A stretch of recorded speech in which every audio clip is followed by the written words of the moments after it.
Hello again, everyone. It's Drew again. I know, 2 times in a row. It's a really strange thing, but that's the life we're living right now. This is a Drew exclusive podcast for the time being. I don't have a co-host at the moment, which is fine. I can handle it. I got a lot of positive feedback, and by a lot I mean a couple. Feedback on the previous episode. But that's okay, because I'm going to take the reins, and since I'm in charge, I'm going to do what I want. So welcome to the first ever episode of Drew's Professional Hockey League Corner. So I'm going to talk about a lot of things about the world of the National Hockey League. Shut up. Whoa, Scott, Daddy's home. you're back. You're alive. And he's pissed. He's pissed. Yeah, I'm back. I was really sick. You were dying. Yeah, I wasn't well. I'm pissed off for a number of reasons. And here's all. Here's everyone. One, it's Oh, maybe I'm still sick. oh boy, that's not good. I think I might still be sick. But yeah, first of all, I got sick, my first non-COVID sick in pushing 12 years, so another streak broken, because I was not counting COVID because everyone got COVID, but also nobody got COVID because it's not real.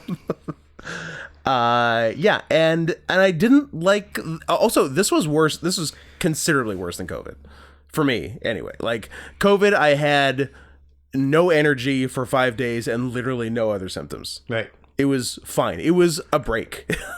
Yeah. Yeah. A break from regular life. Yeah. Yeah. The hustle and bustle. And this one, I had like a really sore throat for basically a whole week, which I don't think you're supposed to have. Like, if I remember back to old sick times in the olden days, which I imagine in a sepia tone, I would sometimes get a sore throat as like the prelude to a cold or something, but it would be 24, maybe 48 hours. Right. And this was a long time, and like it hurt to swallow, it hurt to eat. I lost 10 pounds. It's wild. Yeah. That's wild. Yeah. I'm down to 145. Wow. Yeah. That's impressive. Yeah, can you that tell? you're that bad at math? Kilograms, sorry. Kilograms. Yeah. That makes more sense. Yeah, which is what? That's like a tight 300? Yeah. Yeah. Yeah, something like that. No, I went like 220 I went 220 to 210 on my scale that I'm pretty sure reads light, because I think I started and ended up more than both of those, but it was regardless of what the numbers are, it was a 10-pound differential. That's all right. Because like it wasn't like I didn't have a lot of appetite, but I still had more appetite than I was able to eat, because it fucking hurt to eat. Yeah. So I just like my entire like intake in one day would be like some water, maybe a hot drink, and maybe a soup. And that was it. Yeah. So yeah, no fun. You should have got intravenous. I should have gone in utero. In utero. Yeah. You could have got in utero Quiznos. The yeah, because we did the 2 shows in Washington, which were good shows, They by were the way. real fun. We can get back to those in a sec. Yeah, I did the 2 shows in Washington. Got home, was fine. Went to the Super Bowl at my uncle's the next day, and like over the course of the day at the Super Bowl, I'm like, man, my throat's starting to feel weird. I don't like this. And then Monday, it sort of kicked in, and then Tuesday until like earlier this week. Until now. Kind of. I was just kind of like out of commission. Yeah. Sucked. Yeah. That isn't awful that like when you're sick, all you want to do is like comfort food to make you make yourself feel better, and then you're like, oh, but the reason I'm sick is because I can't put things down my gullet. Yeah. Yeah. Yeah. No. The worst. I hate that. Yeah. Sucked. No fun. I'm gonna go back to not getting sick ever. Okay. I think that's my. Another 12 years. I'd love to go another 12 years. Okay. I'd love to live another 12 years. Period. Yeah, we'll sick see. or not. We'll see about that. We will see about Thanks, that. North Korea. But yeah. By the way, I'm Scott. That's true. Yeah, I said my name. You didn't say any information. No. What are we listening to? Where can we find you? What's going on? Okay, why don't we just... How do we feel? Why don't we just skip that? We'll do that 3.5 hours from now. Yeah. So only the people that stick with it will find out. The true believers. The true believers. The hard R abusers, as I referred to them. Yes. Which was not only like just like a reference to that, but then I realized is also a Limp Bizkit reference. But it's the microphone abusers, not hard R abusers. Hot mamas, pimp daddies, and people rolling up in caddies. Rolling up in caddies. Yeah. So we're not introducing ourselves. Now we can introduce ourselves. Like you said, you're Scott, I'm Drew. Sarah and Softpaws on the things. Not Scott Ensign on some other things. Boo. Boo. Fake Scott. Boo. Boo. Get a better Scott. Boo. Ooh, get a real Scott like the one in Carlsbad, New Mexico. Yep, that's the good one. Son That's of the a good bitch. Scott. I'm the bad Drew. That's true. The shows were pretty good. I think the SOS show was our best match Ever? since COVID. Oh, yeah. I mean, that's not a super high bar, but And yeah. Probably our best straight up tag match, I think. Yeah. Yeah. Yeah. I feel like a lot of our tag matches have involved too much comedy or not great opponents or overbooked ladder matches. Yes. Yeah. All all fair points. But yeah, this was great. Kelly came back. Boo. Boo, Kelly. Boo to the greatest wrestler of ours or any generation. Boo. It's kind of funny how he came back. Yeah. I gotta get this rattle out of here. You really need to fix that. I think I got it. Because we were booked against a team, an international team International team. of mystery. Davey Vega and Matt Fitchett, the former besties in the world, and I was unaware of their new name change me to too. Grindhouse. Yep, you need to. And then, I don't know, 10 days, 2 weeks before the show, one of them, Matt Fitchett, the one that we don't know, we're good friends with Davey Vega and have known him through Backyard Wrestling for more than 15 years, a while. But Matt Fitchett, the other guy, decided to quit wrestling forever for mental health reasons, which, fine. But the one thing I would say is if you're near or on the verge of or considering quitting wrestling forever in the next week or two, maybe don't take out of state bookings. Although the fact he did, and it went this way, he is now the fourth person in the last year to quit wrestling within 2 weeks of an SOS booking. Huh. Which is kind of funny. Kylie Ray. No. I can't think of another one. Cody. Yes. Cody, Akita, Diego Valentine.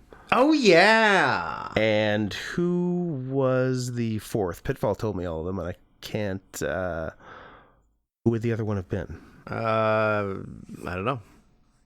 Who quit wrestling recently? Al. Wasn't Al. JK. He's not quitting. Also, no one knows who Al is. Also, one, that's why I forgot. One was less a voluntary quitting than a forced quitting. Adam Ryder. Oh, yeah, that sucks, though. Yeah. Boo. Boo. Boo cancel culture. Right. You're not even know what? real. Just Ryder it out, Adam Ryder, and you'll be back. You'll be fine. He'll be fine. Hang low. Don't go to people's works and threaten them to tell other people that you didn't do things. Yeah. That's not what an innocent man does. Yeah, just chill out, Sammy Callahan it. Yep. It'll blow over, then you can come back. Hopefully you haven't gained 50 pounds when you come back, Yeah. and all will be well. But yeah, so that was great. So and this, yeah, so then now that we were down an opponent, we're like, you know what? Kelly needs to get his fucking shit together. We know a dumb dog who should be wrestling right now. And should have been for like the last year and a half. And we're like, hey, are you done with your insane psychosomatic injuries for a bit, or can you at least put them on hold for this one thing? And he was like, yes, I can do that. And so he did. And guess what? He was great. Did it look like he had 3 years of ring rust? Nope. And like 20 pounds of less muscle and 15 pounds of little tummy roll? No. Yeah. Yeah, he remained the greatest wrestler living or dead. Yep. And maybe he'll do the next show we're doing in April, or maybe he needs a third month to recoup after this one. We'll see. I mean, he should just do the fucking April. He has to come to the April show anyway. Listen. He literally has to come. He has to be there. I don't make up the things that go on in Kelly's head. But there's something in there telling him you can only wrestle once every... Quarterly. Every quarter, yeah. Once every three Once months. every fiscal quarter. That's it. So he's done. It's over. Yeah, so he's got to wait till May. We can probably get him to do it in April. But maybe we can't. I don't know. I don't know. I don't know why he wouldn't. Also, you saw him 4 days after the show? Yep. And he was fine. And he was fine. Yeah. Didn't Nothing was going on. Seemed like he would be okay with 7 more weeks rest and might not need 11. Yep. He'd probably be okay with the 7. I think so. Yeah. But who's to say? Who's to say? While I was loading, this is just a weird tangent that I need to get out of my head. Love a tangent. And I'm sure it's every time. It's every time we record, but for some reason it really caught my attention. Mm-hmm. Somehow, because I opened up Wikipedia so that I could open up the like synopsis and stuff for whatever the movies, and it led me to something like you just click down the rabbit hole. And are you on Japanese serial killers? No, I am not. Oh. But it reminded me of the birthday shout out we had live on the air for the episode that got fucked up. Chloe Grace Moretz. Yeah. Live on air as she turned 20. Oh, that's right. That's gone. That's gone forever. Forever. Cause, she doesn't even know. Because we did it at midnight. We recorded until midnight. And then got up in the morning and drove to wrestling. So. Got in the morning, drove to wrestling, did the wrestling, came home, and then when I went to start uploading things on the Sunday, was greeted with an unpleasant surprise of 7.5 of the 9 hours we recorded that day being unlistenable. Yeah. What the fuck? Anyways, that led me to today's birthdays, and I was just like, I wonder if there's something funny that I can get us to for somebody's birthday for today. Oh, is it April 20th? Whose birthday is that? My uncle and Hitler, not the same person. Oh, I always was of the belief it was the same person. But then I was just kind of like going through, I'm like, man, there's like a lot of famous people's birthdays today. I guess it probably happens 224? Yeah. I would imagine like it's every... Well, there's a lot of famous people. Every day there's that, but like... Celebrities, they're just like us. They have birthdays. They do have birthdays. But there's like a lot of... I mean, today would have been... Ted Nugent. Steve Jobs' birthday. If he had perhaps treated his treatable cancer with something other than fruit. Vitamins. Vitamins and minerals. But no, the only one that really jumped out to me that it's George Thorogood's birthday today. Bad to the bone. Then is he bad to the bone? He's the baddest to the bone. Okay. It's Paula Zahn's birthday. It is. So when you said there's a lot of celebrities' birthdays, no, I was just saying like it's Billy Zane's birthday. It's Mitch Hedberg's birthday. It's former NFL quarterback Jeff Garcia's birthday. Very nice. Mitch Hedberg's death day is much funnier than Mitch Hedberg's birthday. What's his death day? His death day is April Fool's 2006. Aww. And everyone thought it was a joke for about 3 days until they found him hanging by his neck in his fucking closet. April 4th, and like, where's Mitch? I'm like, oh, maybe that wasn't a joke. No, I think he OD'd on heroin.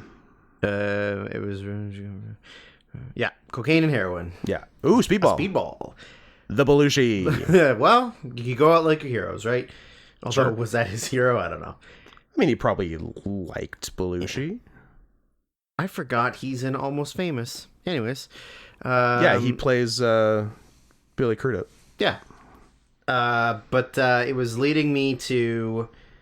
I mean, there's other ones in there, but it was leading me to happy 43rd birthday Scott Henson. to one Shinsuke Nakamura. Oh, our good friend. 43 years old. Yep. It 40 seems- I would call him 43 years young. It seems like he is older than that, doesn't it? It seems like he's I guess because 55. everybody else he wrestled with in New Japan is like old now, or hear me out, paralyzed from the neck down. Yeah. But like, because he was a baby then. Yeah. But like, I don't know. I'm like, oh, Nakamura's only over 50. And like, nope. Yeah, not early- even close. early 40s. Not even close. Also, Floyd Mayweather's birthday today. Noted illiterate Floyd Mayweather. Noted MR Floyd Mayweather. Hey Floyd, I'll donate $100 million to the charity of your choice if you can read this one page of Harry Potter. Nope. Not gonna do I it. can do it. Also, in cooler wrestler news, it's also Corey Graves' birthday. Oh, Mrs. Carmella. This is Carmella, and Ice Cube Jr., who's way harder than his dad. Low bar at this point. Yeah. Also, really fat. Have you seen him in the trailer for Cocaine Bear? He's like Is he fattening it up? 400 pounds. Is he the bear? He might be the bear.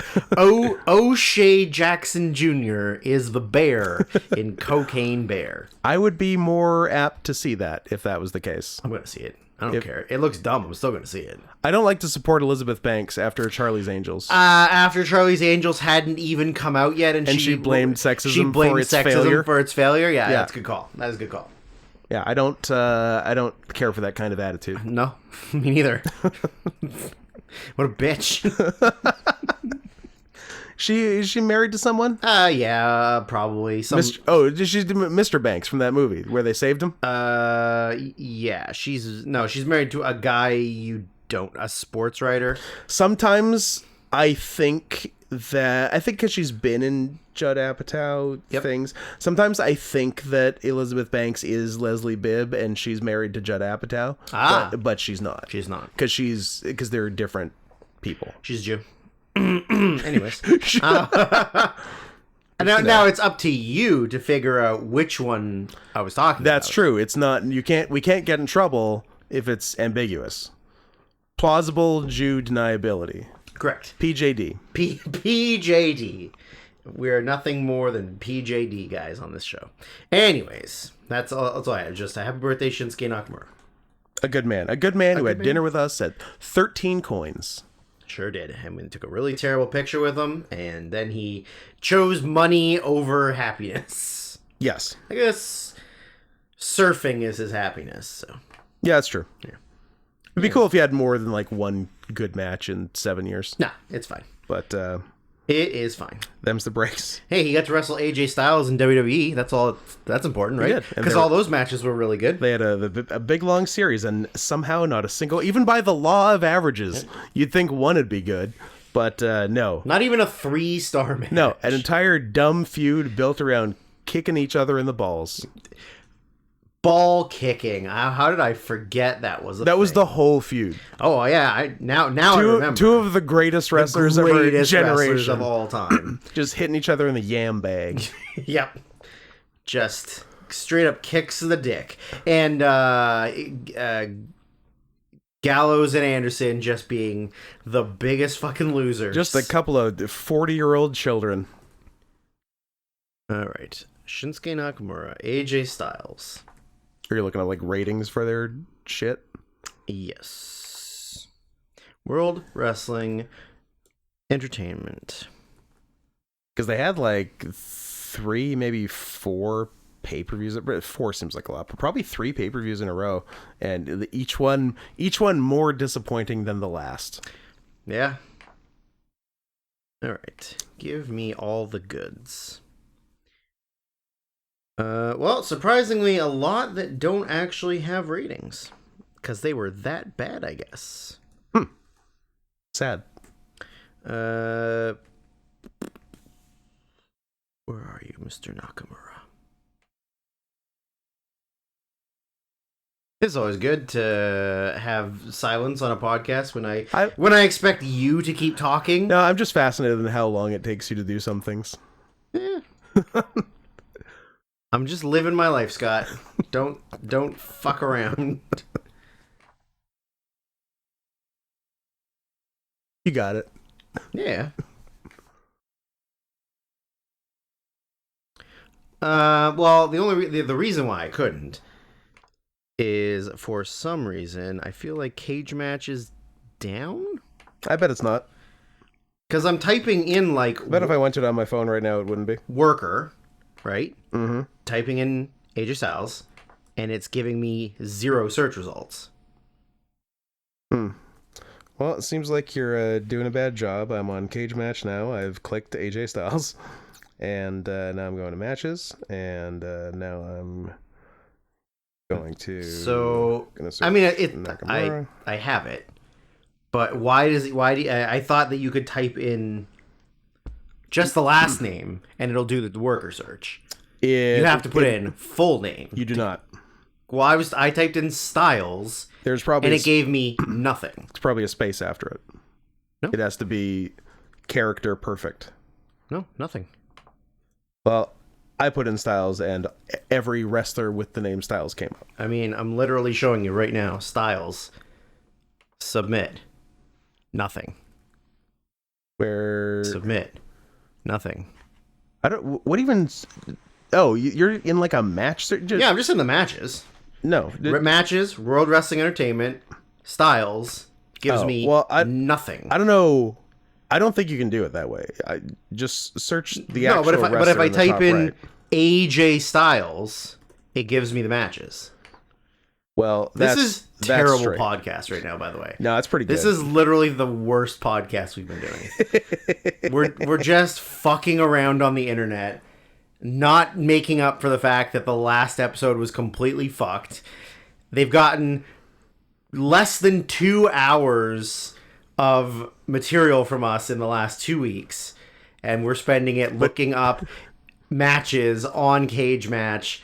That's just silence. I was just fascinated how long it was taking you. I was like, let's see how long we can do this for. So their WrestleMania match. Yeah. 6.63 on Cage Match, 3 3/4 from Meltzer, too high. Too high. Then greatest Royal Rumble. Then greatest Royal Rumble in Jeddah, Saudi Arabia. Progressive Jeddah. Went to a double countout. Oh, Jesus Christ.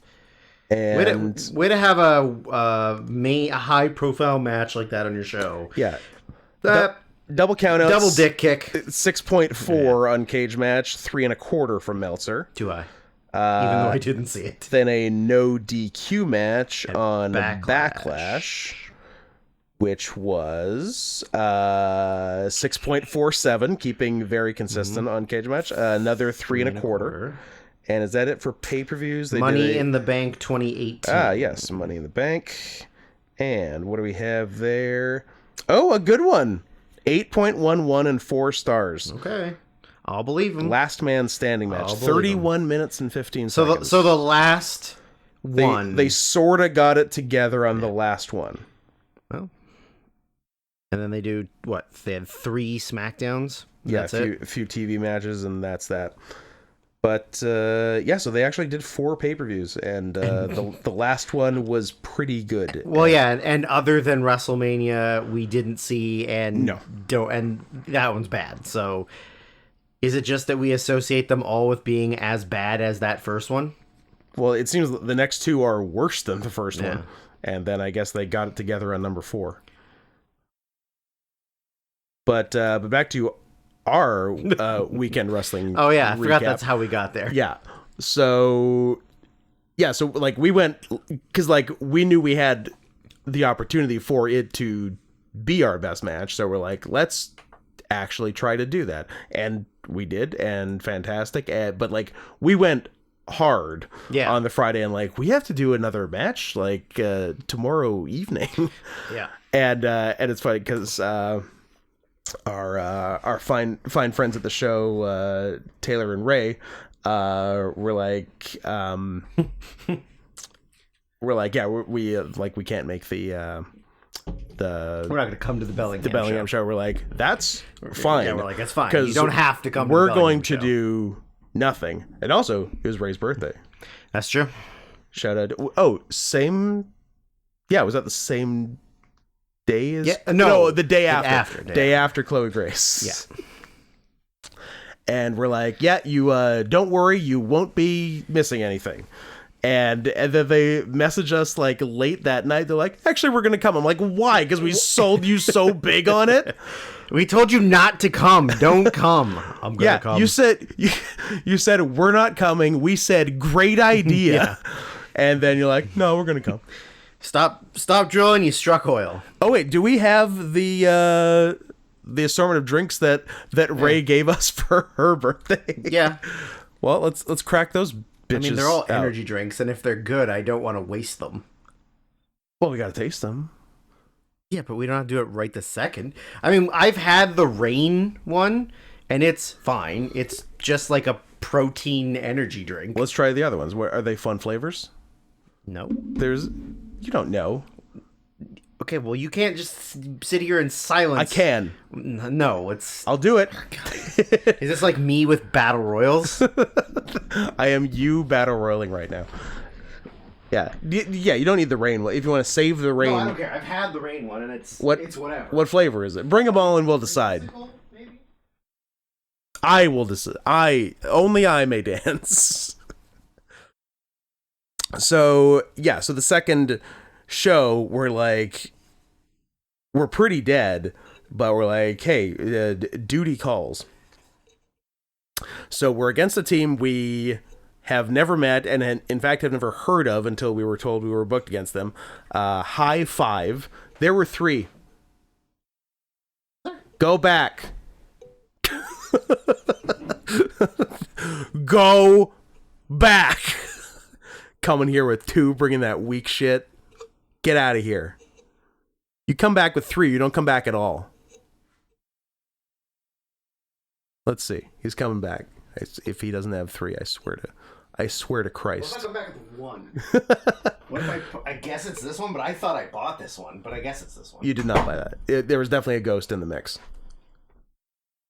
Yeah, these for me are all going to be one sip and done. The thing is, if we open them and they're good, then I have to drink, and you don't like them, I have to drink 3 fucking energy drinks. Yeah. No. You'll be good. The Rain is fine. It's not amazing. So tell me about flavors. Why don't you shut up? I don't like the energy that this podcast has had today. I think it's picked up. I think it's right where it needs to be now. We're settling into a nice little rut. Yeah, that's good for our first one back. Tell me about them. Ghost Red Berry Sour Patch Kids. That sounds fun. If only but it's 0 sugar. I know. I want to taste it once. I've had the other Sour away. Patch Kid ones. They're whatever. What's the next one? The Rain is a cherry limeade. I don't. Rain's the one that's owned by the Mountain. Oh yeah. I think owned by the Mountain. Is it produced by the Mountain? Does he like? It comes out of them. Does he? Also 0 sugar, obviously. You don't need to crack through it. Like I've had cherry limeade before, and I bet I've had better cherry limeade than that. Now I'm going to tell you what I have a big problem with this one is they didn't put their label on straight. Oh. So aesthetically, it's bad. Aesthetically, I'm pissed. I could G Fuel. Is that who? Does someone? Yeah, Logan Paul. Is it Logan Paul? I think it's Logan Paul. He does that and Prime? I think so. Jesus Christ. No. Yeah, maybe. Is this Ninja? Is this the one that Ninja owns? It actually might be Ninja. Yeah, somebody. Yeah, I think it's maybe not Logan Paul. Some internet piece of shit. Correct. What was the Ninja controversy? He said the wrong N-word on his stream. Oh, he's hi everybody, I'm beep. I think or is it, you shouldn't get in trouble for that. If your name's already that, you're allowed a couple slips. Like if my name was Mike and your last name was Hunt, No, I was thinking things that rhyme with Mike, but controversy. I think no, it was so stupid. Like it wasn't like a PewDiePie like, oh, P.S. he's a Nazi. Like I think he cheated at a game. No, or something. he complained about somebody playing Fortnite cheating. Yeah, and that was just like he's like a big little bitch about yeah, it. it's so lame. Yeah, that he had like something about like he had hacked the game or something, and he was cheating, but there was like hacking but there was like no actual proof he did that. Yeah, it was very stupid. But didn't he also kill a man? He like doxed some donor for like somebody donated money to his page, but their screen name was like super racist or something, and so he like outed them to Twitch and got them kicked off of Twitch or something. Okay, something weird like that. Yeah, I want to know what the pretty bold for someone named Ninja. I want to know what the person's name is. Yeah, I mean, true. But Scott, his real name is not Ninja. What? Oh, his real name is so fucking nerdy white guy. Herman Melville. Tyler Blevins. Blevins. Tyler. Oh, Tyler. I'm Tyler. What a fucking loser. Sorry. What's the G Fuel flavor? Well, I'll tell you what the flavor is. The flavor is zero sugar Tetris. One more time? Tetris Blast, but zero sugar Tetris Blast. That's the flavor. I mean, that's what it says on the very front. The flavor is probably... Does it describe it? Warning! Or am I drinking Tetris? Warning! Uh-oh. Too much caffeine may cause sleeplessness, irritability, nervousness, and possibly rapid heartbeat. Not recommended for use for individuals under the age of 18. Scott, you can't have it. We recommend counteracting with weed. Citric acid.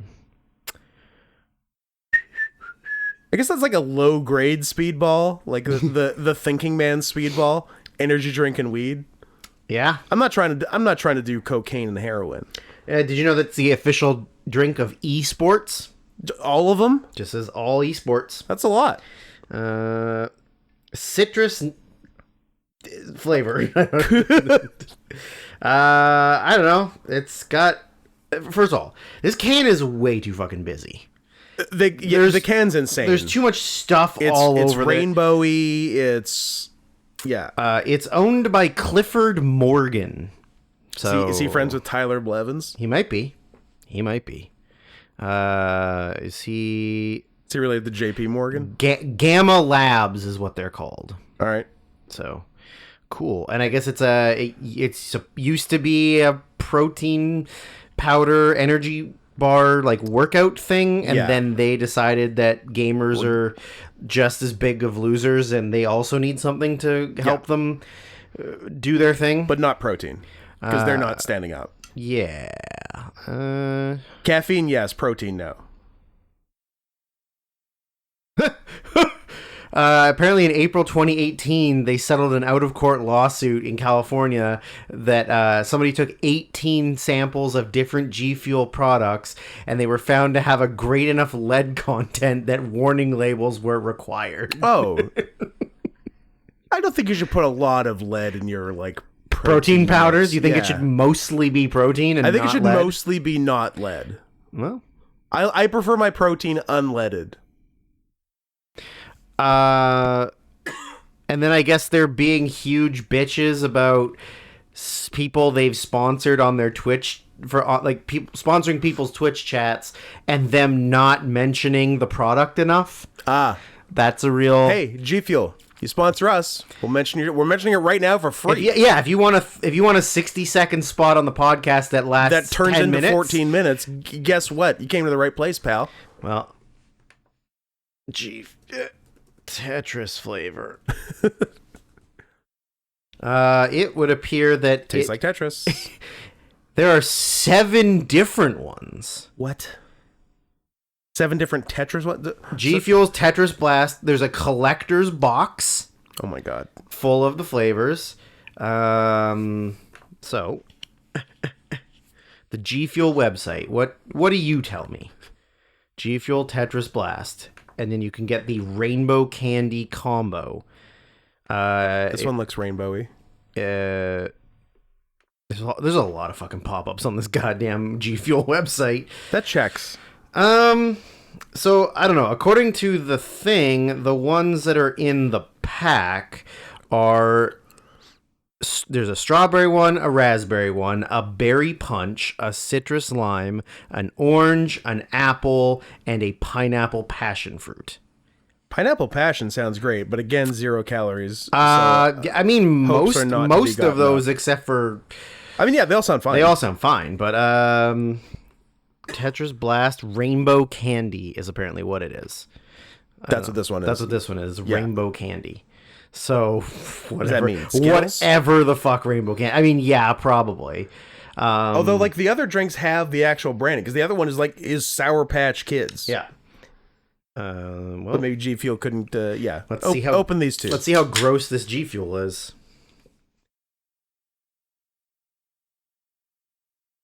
Smell like rainbow candy. It doesn't. It's odorless. You know what it kind of smells? It just smells like Kool-Aid powder. Okay.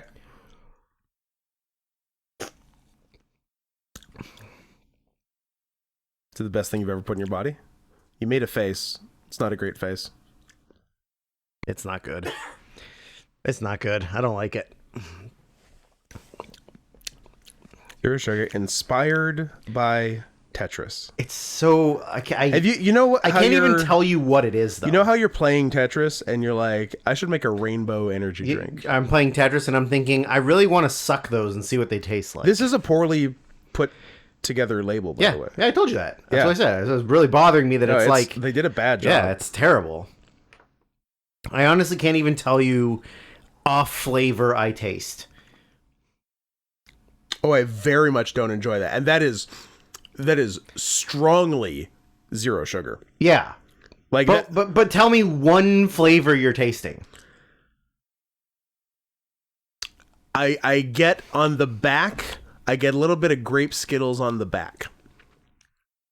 I don't think I get anything. I But, think I get, because like I just taste the not sugar. Yeah, that is first and foremost artificial sweetness. The flavor is artificial. The flavor is aspartame. Yeah, like there's no. That is an aspartame flavored energy drink. There's no that sucks. exact taste to it at all. It doesn't have like a hint of strawberry, a hint of watermelon, a hint. It's just it sucks. Fake sugar. Throw it away. Next, Ghost Sour Patch Kids Red Berry. At least it tells you a little more about the flavor, as opposed to Tetris. What do we think about it? I mean, I like it way better. Okay. It's not... I guess I'm not going to finish that if I like it. Why? Because you're sick? No, I'm going to get sick. I'm weeks past contagious. Well, we'll see about that.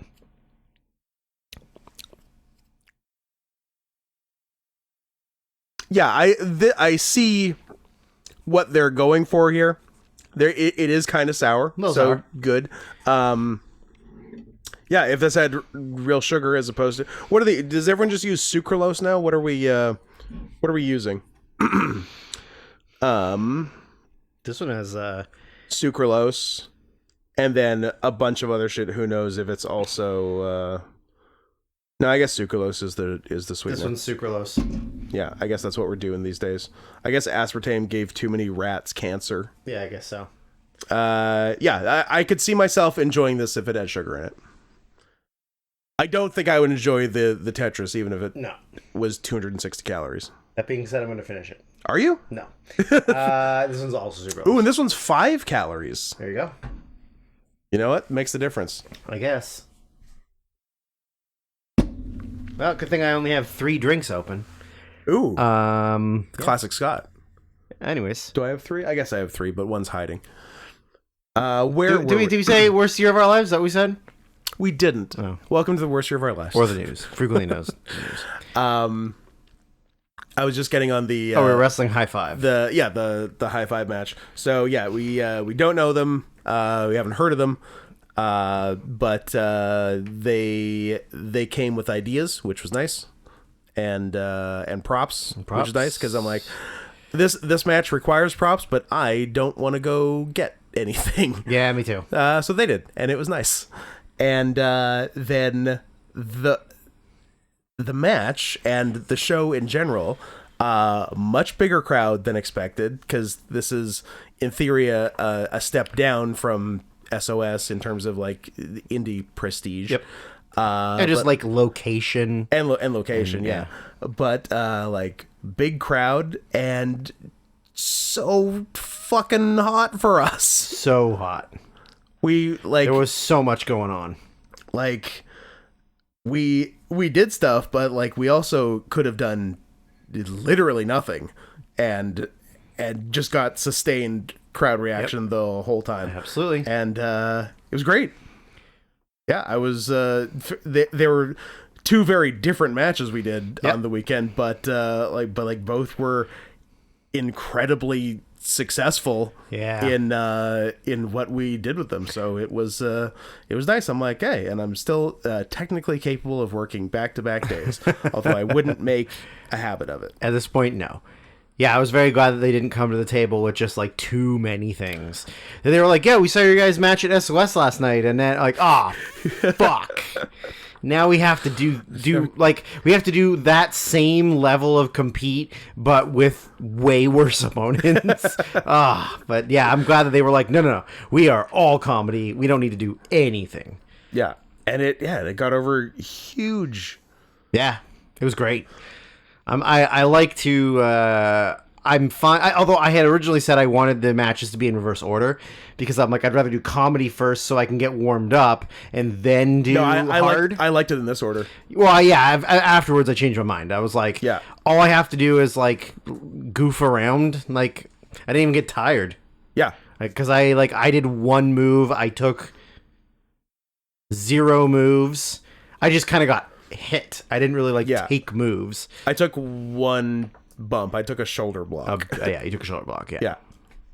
Yeah. But I took a lot of bumps the day before. The day before you took a lot of bumps. The most bumps I've taken. I would say probably close in 3 years. Yeah, I would guess. Yeah, it's a lot of stuff. I mean, unless you had let Malik Mello do all the spots he wanted to do. No. Then you would have taken more bumps. I would have, but I didn't, and it was the right call. And it will be the right call again in our rematch. Yes, it will. Tail on a pole. Tail on a pole. March 25th. Stop getting Boom Pro Wrestling. Stop getting hate crimed.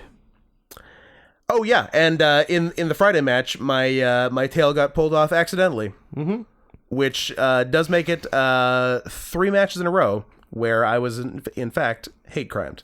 Tail cut off, fur shaved. Tail accidentally pulled off. Yep.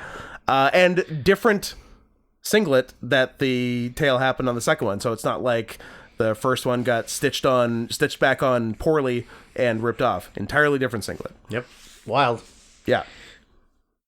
So I now, as it stands, I have 2 tailless singlets. Yep. Yeah. Which is also not even the singlet I was planning to wear that day, but is the one I brought as a backup in case someone forgot to. It's an unnamed Washington gear person forgot to give me the one back I had asked for, and he did. So I'm glad I brought it, or else I would have wrestled our best match since COVID and maybe before in the nude. Yep. Which would have been interesting in its own right. Oh, and we had a guy fly in to. Probably worth mentioning, to sing our brand new entrance music, and it was awesome. It was great. And he did a great job. He did. So shouts out to Pepper Coyote. Hey, if you're a weird kid on TikTok and you've come across some video set to a song entitled There's No Cock Like Horse Cock, guess what? That's our friend, Pepper Coyote. That's funny. So our new music will be released once he has gotten art for it, which he's in the process of right now. Right now. So it should be out soon. and it's real good. And we really made him go out of his musical comfort zone. He's like, I sing. Well, we're like, well, you rap now. You are a rapper. And he did a great job. He we basically just made him do like Run the Jewels cosplay. Yep. And it worked. And it worked great. Yep. So look forward to CAT by Pepper Coyote coming out to a music town near you. To Napster.com. Coming to Napster. Exclusively. It's gonna be sold on vinyl in Sam the Record Man. We still doing that? Yep. Sam's around. He knows what he's doing. Yeah. So yeah, I think that was all that. It was a great weekend that I got very sick immediately after. Yeah, you got all the good stuff out, and then you just became a shell of a man. Yeah. Yeah, it was Oh, I'm dying. yeah, so I'd like to know who got me sick in Washington. I don't know. I was fine. Kelly was fine. I think Eve said she got sick too. Oh, maybe she got you sick. No, I think Or she's faking for attention. or she's faking for attention. She is, at the end of the day, a woman. But I think she got sick the same time as me, which means someone got both of us. So I'd like to know But who patient zero was and kill them. But also, like, we weren't around. Like, we were all around the same people. Yeah. But I kissed a lot of people in the crowd. Maybe that was it. well, maybe. I gotta stop doing that. Then how did Eve get it? Who's to say? That's fair. Look, I'm a kiss machine. If there's one thing you should know about me, Kissing machine. Well, if I had one way of describing you to other people, it would be kissing machine. absolutely. Nobody kisses more than this guy.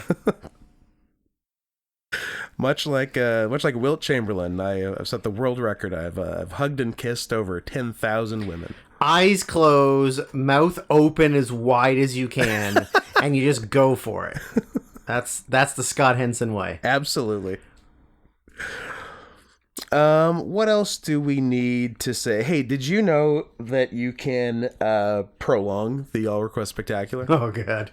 I mean, we are doing a good job of making it last forever. If We are in fact fighting forever. Fighting our desires to kill ourselves. A bunch of wrestling nerds somewhere are chanting "Fight Forever" at us. Yeah. If we had stayed on track, we would have recorded the last one last week. Yep. But here we are. It'd be over. Here we are, Scott. Here we are. Not quite. Here we are re-recording the third last one, which I think may turn into the fourth last one because the last one is really stacking up. Loading up. Yeah. Yeah. So unless we want to... I mean, that's good. That means they're doing a good job. It means they're doing a good job. So if you would like to be a good job doer, a GJD, a good Juris Doctor, if you want to be a judge one day. I don't think I'm legally allowed to be a judge. No, how about Judge Fudge? Yeah. I don't know what that is, but yeah. I was drawn together. Judge Fudge? Judge Fudge! I'm sorry, I'm far too busy being delicious. I don't remember that, even though I have seen it, but I do not remember that. It wasn't like a regular character. It was like...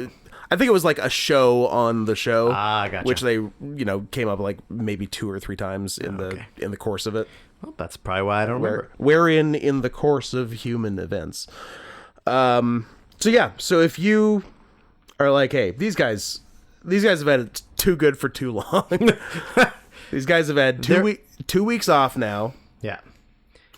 They're too busy enjoying the time off they're taking. When's the last time we uploaded an actual all request podcast? Because nothing last week. I was sick. Mm-hmm. Week before got fucked up, and week before wasn't intentional all news. Yeah. So we haven't put one up in 4 weeks. In 4 weeks of actually reviewing movies. Wowzers! I'm gonna dig into my half-eaten bag of Doritos barbecue, sweet and tangy. Canadian exclusive? Probably not. I'll allow it. I mean, it says Cambridge, Ontario, But but watch that's yourself, probably counselor. just our distribution. But Yeah. I hope it's a Canadian exclusive, and then people fall in love with it, and then they request that I bring them in, and then I don't. I like that move. So our last actual request episode is the one with your cute picture, which went up January 31st. So are we even going to put one up in the month of February? When does this go up? 27th. We make it. We just make it. Barely. We get one. Well, we'll get both parts in February. Unless we stay true to form of the one of this that got fucked up. And in fact, go so long that it has to be in 3 parts. No. But I do feel like the reason it got fucked was God punishing us for talking too dang long. Right? What a great twist. God hates us so much for talking too long that we then have to talk longer again. Yes. I mean, God's weird. I heard God's not dead. I heard God's Not Dead 4. There might be 4. Are there 4? There might be 4. Quadrilogy? Do they wrap it up in the last one? Turns out he is dead. Turns out he was dead the whole time. God's Not Dead. God's Not Dead 2. God's Not Dead, A Light in the Darkness. Nice. God's Not Dead, We the People. We knew about that one. That's the one that we watched. Remember? The trailer? That's number 4. Where we get real patriotic about it. Reverend Dave defending himself and a group of Christian homeschooling families after the inspection by the local government official. I think the local government official is Antonio Sabato Jr. You bet your ass it Scott, is. we watched the fucking trailer. Did we watch it this week? No. Then it's gone When was it like back? from my brain. Oh. It never happened. Here's what you need to ask yourself. Was it this week? No. Like, it's a flow chart. Like, did a thing happen? Yes. Was it this week? No. Arrow. Scott doesn't remember. Yeah, that's fine. Are they pumping out one of these every 2 years? It appears we have a God's Not Dead Rise Up in pre-production. Oh. So, number 5, Dean Cain, Ray Wise. Nice. Reverend Dave is back. David A.R. White. And Isaiah Washington. Yep. I'm excited. This one's got William Forsythe in it. A thespian. Mm-hmm. I guess we didn't tell people how to extend it. Hey, if you want us to watch God's Not Dead, We the People, or preferably an Oscar movie, then send minimum $100 US to paypal.me/notscotthenson, and we'll do it in probably the month of March. Because I guess, oh man, you get another week reprieve, which you really don't deserve because you did not use your last week wisely. But I guess next week is emergency Oscars preview, right? Unless we just do. Yeah. Is that the whole episode, or do we just do it and? There's no way we're doing that and all requests. Seems like a lot, right? Uh-huh. All right, so you get another goddamn week. All right. I'm cool with that. You lucky little bitch. Well, except for the fact that we have to watch Oscar movies. Sure. Well, it's not really a week. But it's sort of a week. You're never going to watch Paranoia Agent. Probably not. Spoilers for 2 weeks from now, probably. How dare you? So yeah, so you can keep this going. We've gotten 3 this week, I think. Yeah. So they do keep coming in. 3 this week. One of whom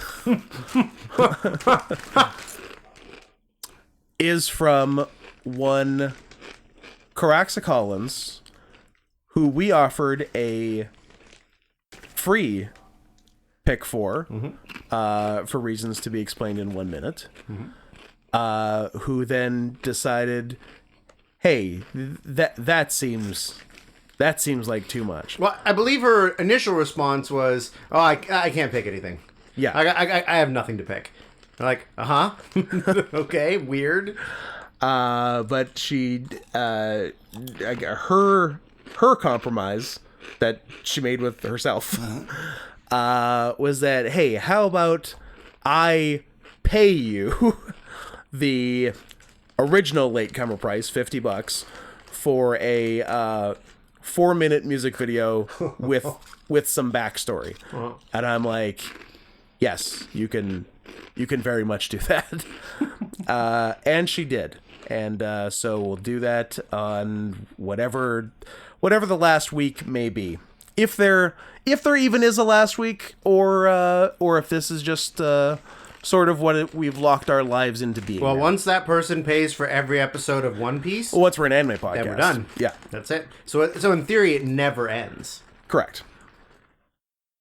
And why did we give Caraxa this unprecedented free pick?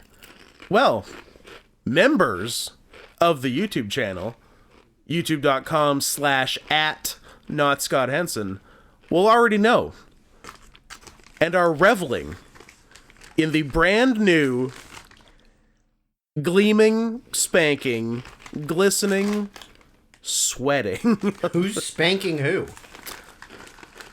That's who's zooming who. Bare bottom? Of course. Membership badges of increasingly thick hogs. We've got the first 3 are out there spread amongst you thus far, because there's one for new members, one for 1+ month, one for 2+ months. So we've got several of those. Next one is at 6+ months. So stick with it, and that little hoggy getting even thicker. Yeah. So those are great. So enjoy those, and also custom emotes for all members That have been drastically abused already, and I love it. I mean, you got to abuse them. Gotta abuse them. Like, 1, they're beautiful, and 2, it's fun to just click all of them. It is. As many people have done. Uh-huh.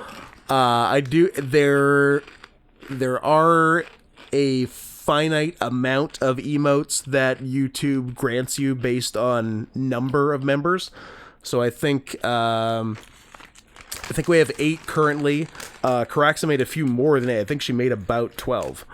So I had to pick and choose which ones to put up initially. It looks like we get one more emote with one more member, because one more member puts us to 20, and we get I think we get a 9th emote at 20. So hey, 19 people listening that are members, you're good. Great job. Anyone else listening, go to the YouTube right now, youtube.com/@NotScottHenson, click the join button, join, and you single-handedly will have gotten everyone one brand new emote. So if you want to be a hero, I know people are constantly yelling at you, don't be a hero, but just this once, be a hero, and get us to 20 members, or a bunch of you do it and get us to 25 or 30 and get a couple new emotes, and make this happen. And for the 19 people currently heroing, thank you, Nick S., Zachary K., Tommy, Eve, Brian Palmer, Jimbo Jones, Brian Silverman, Nathan Douglas, Joe Stioton, Caraxa, aforementioned, Maddie, Dry Juice, Caffeinated, Brandon, world's longest YouTube name, which doesn't even show half of it in the orientation I'm currently in, Jacob D., Here I Am 123, which I believe our third our third Brian member. A lot of Brians. Brians are big. 19 members, 3 Brians. Brians are big on this podcast. Sonex, Pseudo Scott, and Fantasia Stroop, formerly Liz, currently UV. So thanks very much to all you guys. And like I said, anyone, if you didn't just hear your name, get on it. You're doing a bad job. You're doing a bad job. Especially if your name is Brian. Yes. If your name is Brian and you're not on this list, what are you even doing? Yeah. There's already some, but not all of them. We would like an all Brian membership. All Brian membership. The other 16 you can beat it, actually. Unless your real name is Brian. Actually, that's true. Because there are a couple non-real names in there, and who's to say they're not also Brian's? So that's that. What else do we got to do? Well, what we got to do is move faster because we're an hour in already. Oh, perfect. That's what we were planning to do, right? Yeah. We're hoping to get through 5 movies by 2.5 hours. Yeah. I think we're going Pick up the pace. Let's go. 5 minutes a movie. Yeah, okay. I think that's the new. I'm fine with that. That's I don't care if the these new people get deal. their money worth. That's. We already did it once for us. I was gonna say P.S. We've done the work for this episode. Yeah. The fact that you haven't heard it is your fault. Yeah. Fuck Right? you. All of you. Fuck every single one of you. You know, you got your money. You're not getting it back. you can't sue me. You don't Can't have any sue me. money. I'm from Hollywood. I'm a thespian. And you know, back on the YouTube for one sec, if for some reason you're a cheap bitch, You know who you're And- talking to. you know who I'm talking about, and you can't afford anything right now. One, get your finances in order, but while you're doing that, at least just subscribe. That's the free thing.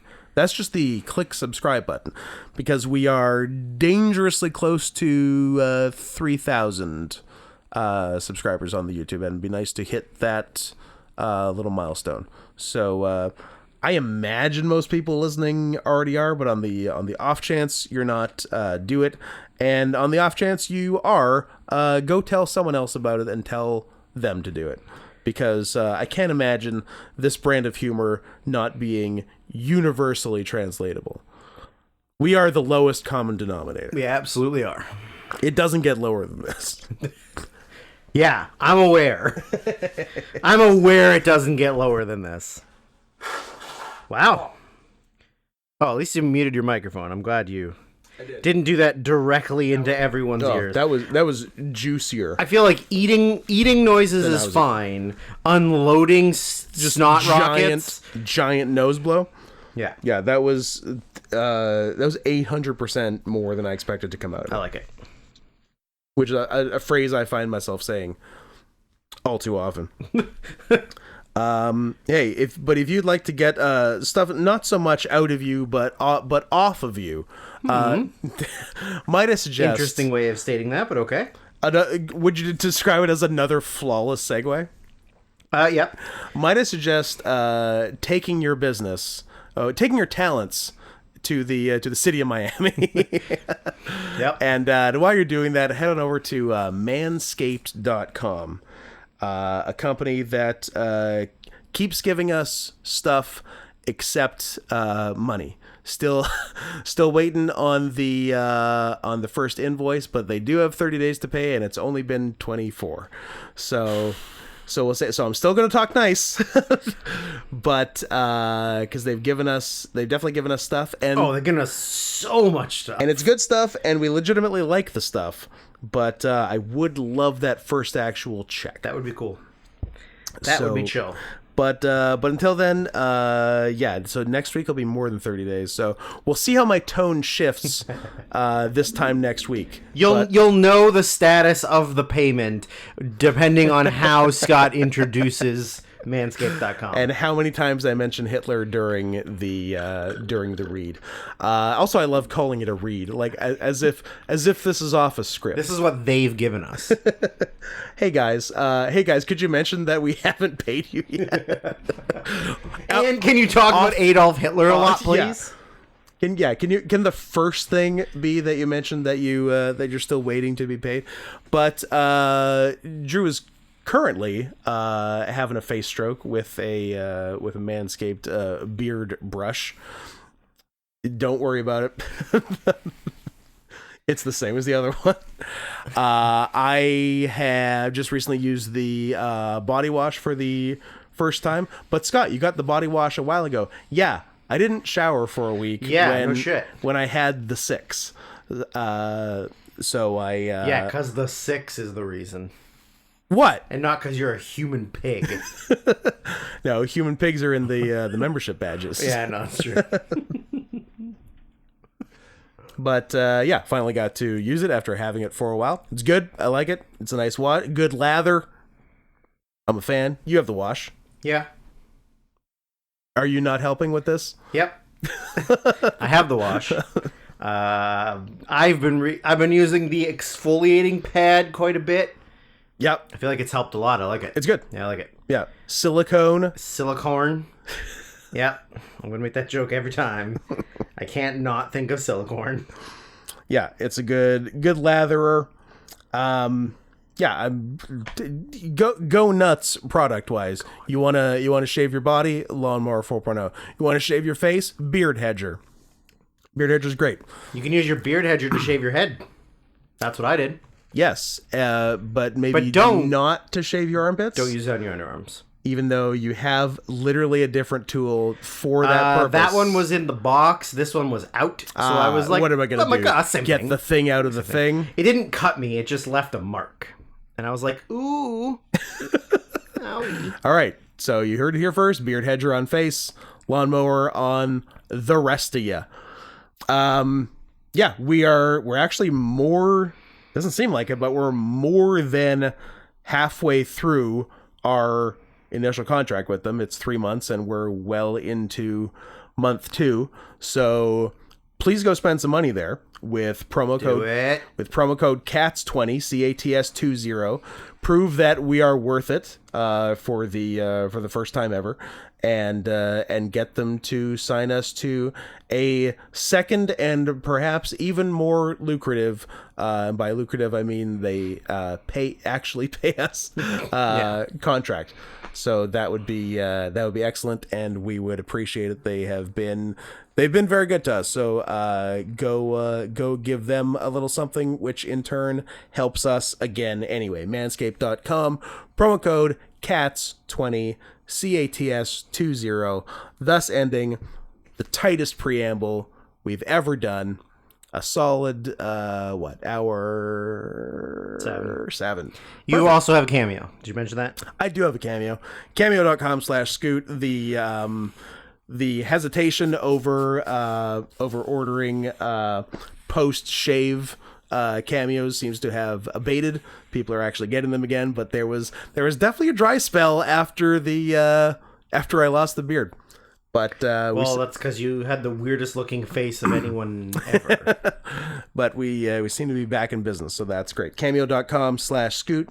Get me to say stuff for you, or at you, or about you. I like about. Yeah. Yeah. You're cute. Scott's a big shamer. You're cute. I'd fuck you. You're a pig. You're a pig. You stink. I'd fuck you. Shave your pussy. Most of them end with I'd fuck you. Yeah, that's true. I'd also fuck me. Would you fuck me? I'd fuck me. You want to do movies? Yeah, I would love to just fucking go to town. What notes do I have from the Lost episode? Did you listen to it? No. Oh, okay. Just I listened to a bit of it because I was like, maybe I'll just try and take the notes off of that. And, I also considered that. I got like a few minutes in and was like, oh, I don't know if I can do this. I'm going to die doing this. Yeah. Yeah. No, I definitely consider that because I feel like I feel like we had some good things. Unlike this. But no, I couldn't do it. But so I think the first... Yeah, because we made it up to... Umbrella Black made it into the episode, I think. Because I used it as the thumbnail. Yeah. And someone referenced it. Because that's where NK Pop came from. Yes. So that means we probably also got on whatever I was writing about Shining Time Station. It must have been Mr. Conductor talk. Yep. Yeah. Yeah, because we were talking about the two Mr. Conductors, and then, and of course Steve Miller Band's The Bram Stoker. Yes.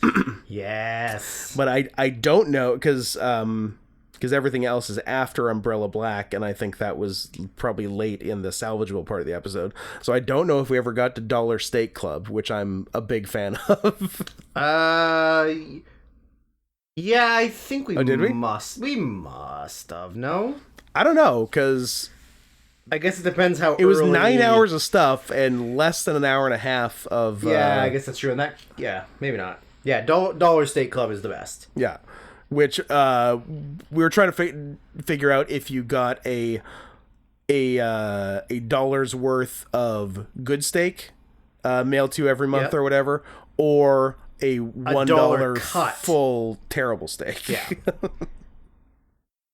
And then there was the whole the Carl's Jr. Hardee's discussion with the map and their own version of the Mason-Dixon line. Mason-Dixon line, yeah. I do not remember the context at all, but James addiction.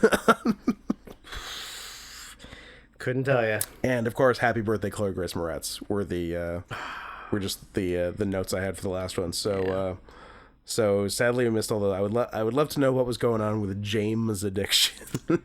I honestly do not remember that at all. So no, it would have been. It was in part 2, and it was definitely a throwaway something. Oh right? yeah, for sure. But I think without Tom James addiction. it might have been. No, it's Tom Jane, not Tom Jane. Oh, then it probably wasn't. Is there a Tom James? I don't know. Probably. I don't even ask me. I'm thinking of Tom Jones. Tom Jones. There's 2 Tom Joneses. Yeah. There's a literature Tom Jones and a pussycat and a Welsh pussycat. But yeah, I wouldn't mind talking about Bad Boy Bubby, 1993. Would you? So when I looked it up again to get the trivia up from IMDb, it obviously had the thing, and on the sidebar, you know how sometimes it's like user submitted lists. So Yes. like these are movies that have Bad Boy Bubby in somebody's user list. Yeah. So there's like Australian, Sure. or my absolute favorites, or movies in bunkers. Okay. The number 1 user-created IMDb list I'm excited. is films to teach you how to respect women. And I clicked on it, and Good list. Irreversible's in there. Yes. This guy gets it. You know what? Antichrist is in there. Cannibal Holocaust is in there. A Serbian film is We're in shouting out this user. Who's this IMDb there. user? The user's name. This is my guy. I'm endorsing this guy. And P.S. It's a guy. It'd be really funny if it was a girl. No girl has ever done anything this funny. His username is Guy Who Watches Movies Sometimes. Shout out to guy who watches movies sometimes on IMDb. All one word. All one word. Love it. That's my guy. He's only made... Oh, no, he's made a few lists, but... Oh, he's made 2 lists. Films to teach you how to respect women, Yep. and 100 plus favorite films with 99 titles in it. This guy rocks. Oh, that's really funny.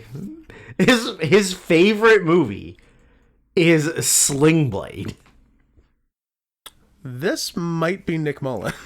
It might be. Nick Mullen loves Sling Blade. I know. Yeah. Foxcatcher, Happiness, American Psycho, Leaving Las Vegas, Synecdoche, New York, The Seventh Seal. Wow, what a weird combination of top 10 movies. That's a fun Heathers, Fresh, and Love Liza are his top 10. I love my dead gay son. That's a weird fucking list. It really is. I like it though. Yeah. I like that list. Monster Tard, This guy's cool. Secret Gay, Child Predator, Woman Murderer, My ears are burning. full-blown functioning alcoholic. What's the Synecdoche, New York thing? I mean, it's A series of small... no, it's Philip Seymour Hoffman trying to. He's sort of trying to make the perfect play, but in doing so, it becomes the rest of his life, and the play itself, not even like writing the play. It's very meta. It's like you haven't seen it? No, we've talked about it before. Oh yeah, you should see it. It's fantastic. Well, then I don't know what because like all those other the top 5 all had like very specific like things in it, right? Monster Tard, secret gay, child predator, woman abuser, full-blown functioning alcoholic, Schenectady, New York. I don't know, Charlie Kaufman character. Yeah. The Seventh It's Seal its own thing. is death. Chess with death. Heather's is school murder and also dead gay son. Dead gay son. I don't know what Fresh is, but it's death and violence. Anger, a 12-year-old drug courier who sets his employers against each other. Like it's a black movie. Manipulation of, I don't know. And then Love Liza is drug abuse. What is Love Liza? It's your boy, Philip Seymour Hoffman. It's 2002. It's a comedy drama Oh, okay. where he's like he's a guy who his wife kills herself, and he starts huffing gas. Nice. And he gets into remote control planes so that he doesn't have to like deal with her family, I guess is the ultimate thing. Anyways, good luck. This sounds right up my alley. Yeah, Why I mean, haven't yeah, watched I don't this? know. Yeah. Directed by a woman. That's why. That's probably why I haven't seen it. Anyways, big bad boy Bubby. Bad Boy Bubby, 1993, brought to us by Mr. Minky, who is not Leo Larkin's brother, but also Confirmed. But also is. But also confirmed. And yeah, and knowing this is his brother, what is with this family and bleak Australian movies? Like, are you guys okay? What are they trying to tell us? Are you guys okay? Is Australia okay? No. Like, I'm a little worried. Australia's not okay. Like between Leo's Wake in Fright Yeah. and this, it's not looking good Yeah. down under. What's the trilogy? Kangaroo Jack? Kangaroo Jack, where he doesn't talk. Like Yeah, the biggest lie in a trailer of all time. He raps in it.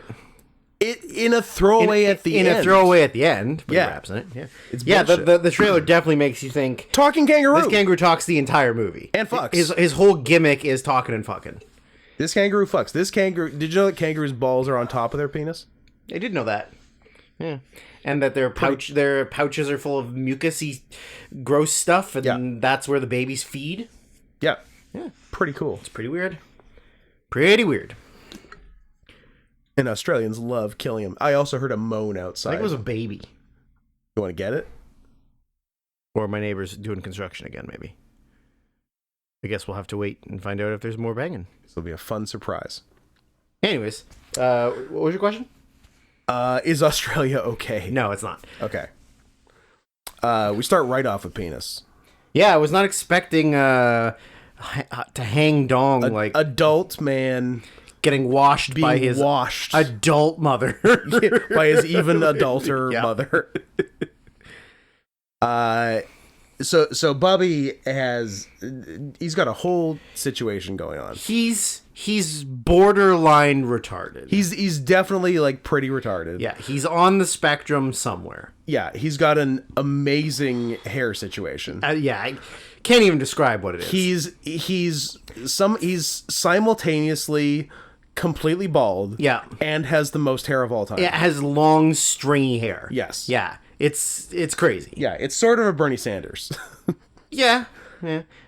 Like big time Widow's Peak, Yeah. but like also full like 8-inch long hair. Yeah. Coming off the sides. It's Yeah. weird. It's crazy. He's hideous. He's truly crazy looking. He's hideous, but he's also so handsome that his own mother can't not keep her hands all over him. Yeah, this is my my first and not last in this podcast of writing "oh dear" in all caps several times. Oh dear. Yeah, so he has loving intercourse with his mother. Yeah. She's the top. She is in fact the top. She at least the initiator. She's aggressor. absolutely the. I don't know how much consent Bubby's giving. Oh, that's not what I thought you were gonna say. Oh, let me try to figure out what you thought I was going to say. I don't know how much consent matters in sex. Oh, that's also not what. I'll take Well, that. now I'm out of ideas. I'll take that. What did you think I was going to say? I just thought you were gonna use a more vulgar word to describe him, other than using his legal government name. Oh, I see. No, yeah, I don't think they can consent either. Yeah. Well, they can't. They literally can't. Yeah. So It's rape. So then have sex with him. Have you ever had sex? Yes. Several times. Brag. Several times. Brag. I have had sex several times. If you're listening, And most of them were with women. it's good numbers. If you're listening to this and you have had sex with a mentally handicapped person, you're a rapist. Let's be very clear. Okay, they don't know. They really don't They're know. children. It's like doing it with a child, only worse. Now put your hands together. Retarded child. You're a child. That you're the A biggest. classic. Two wrongs make a right. Oh no, Oh, no, not what you were okay, saying. sure. Oh, you were saying is I bad. was gonna say it makes you the biggest monster on the planet. I see. Whatever. I guess that's Live your life, Scott. I guess that's happened.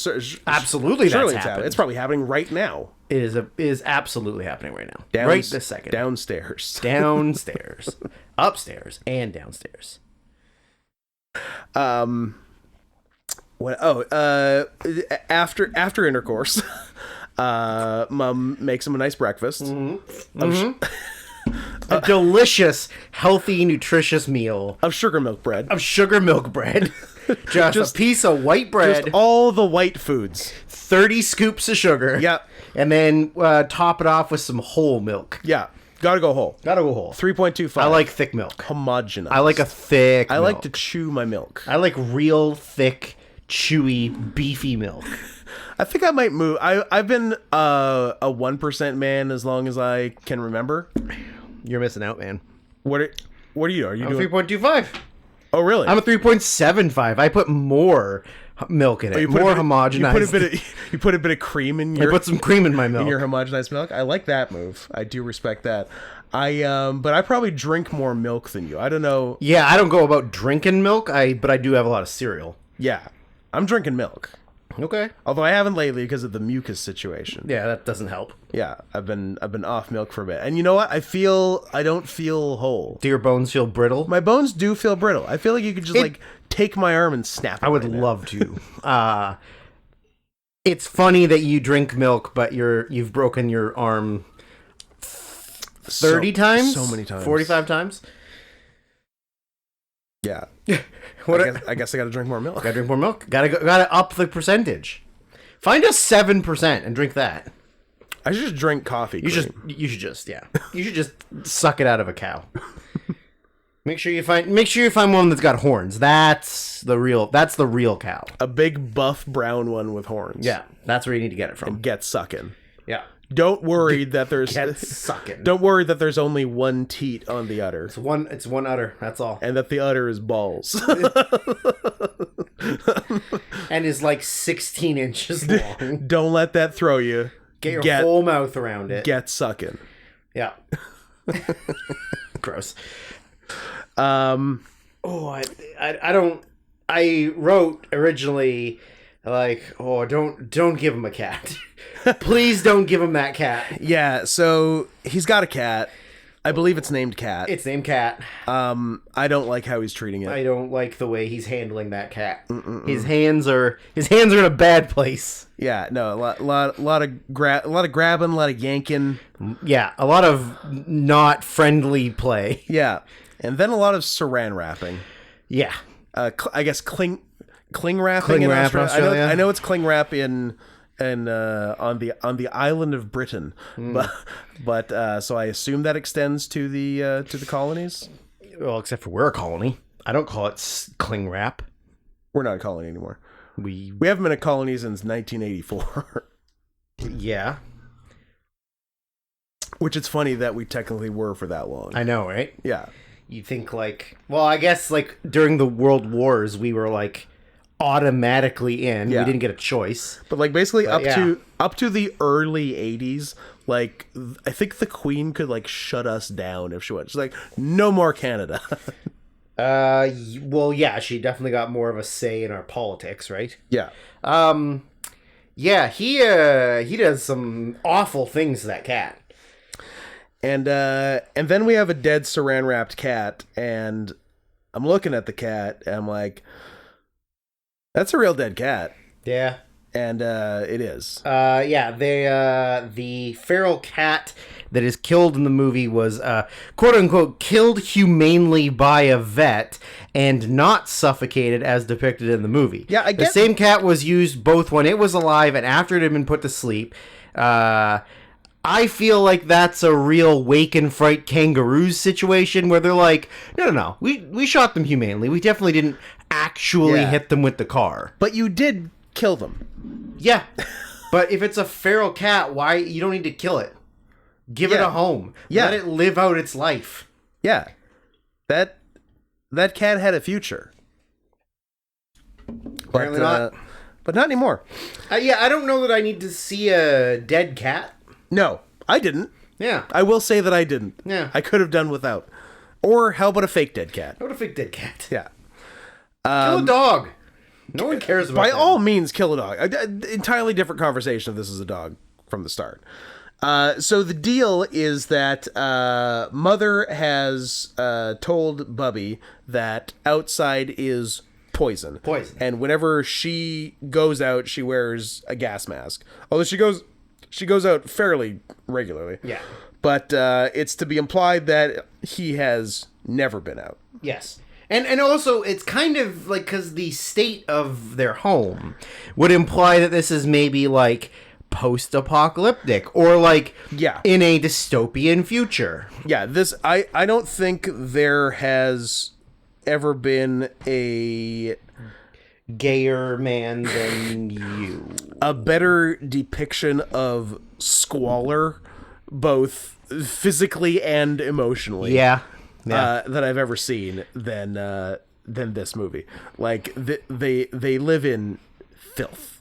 Yeah. And yeah, it's like one room sort of. Yeah. It's a bunker, I think. Yeah, in like Or like just an abandoned I think apartment. it's like a one room apartment in like a condemned building. Yeah. Is what it sort of looks like. Oh, once we you're saying they're learn- not paying rent? I don't know if they're paying rent.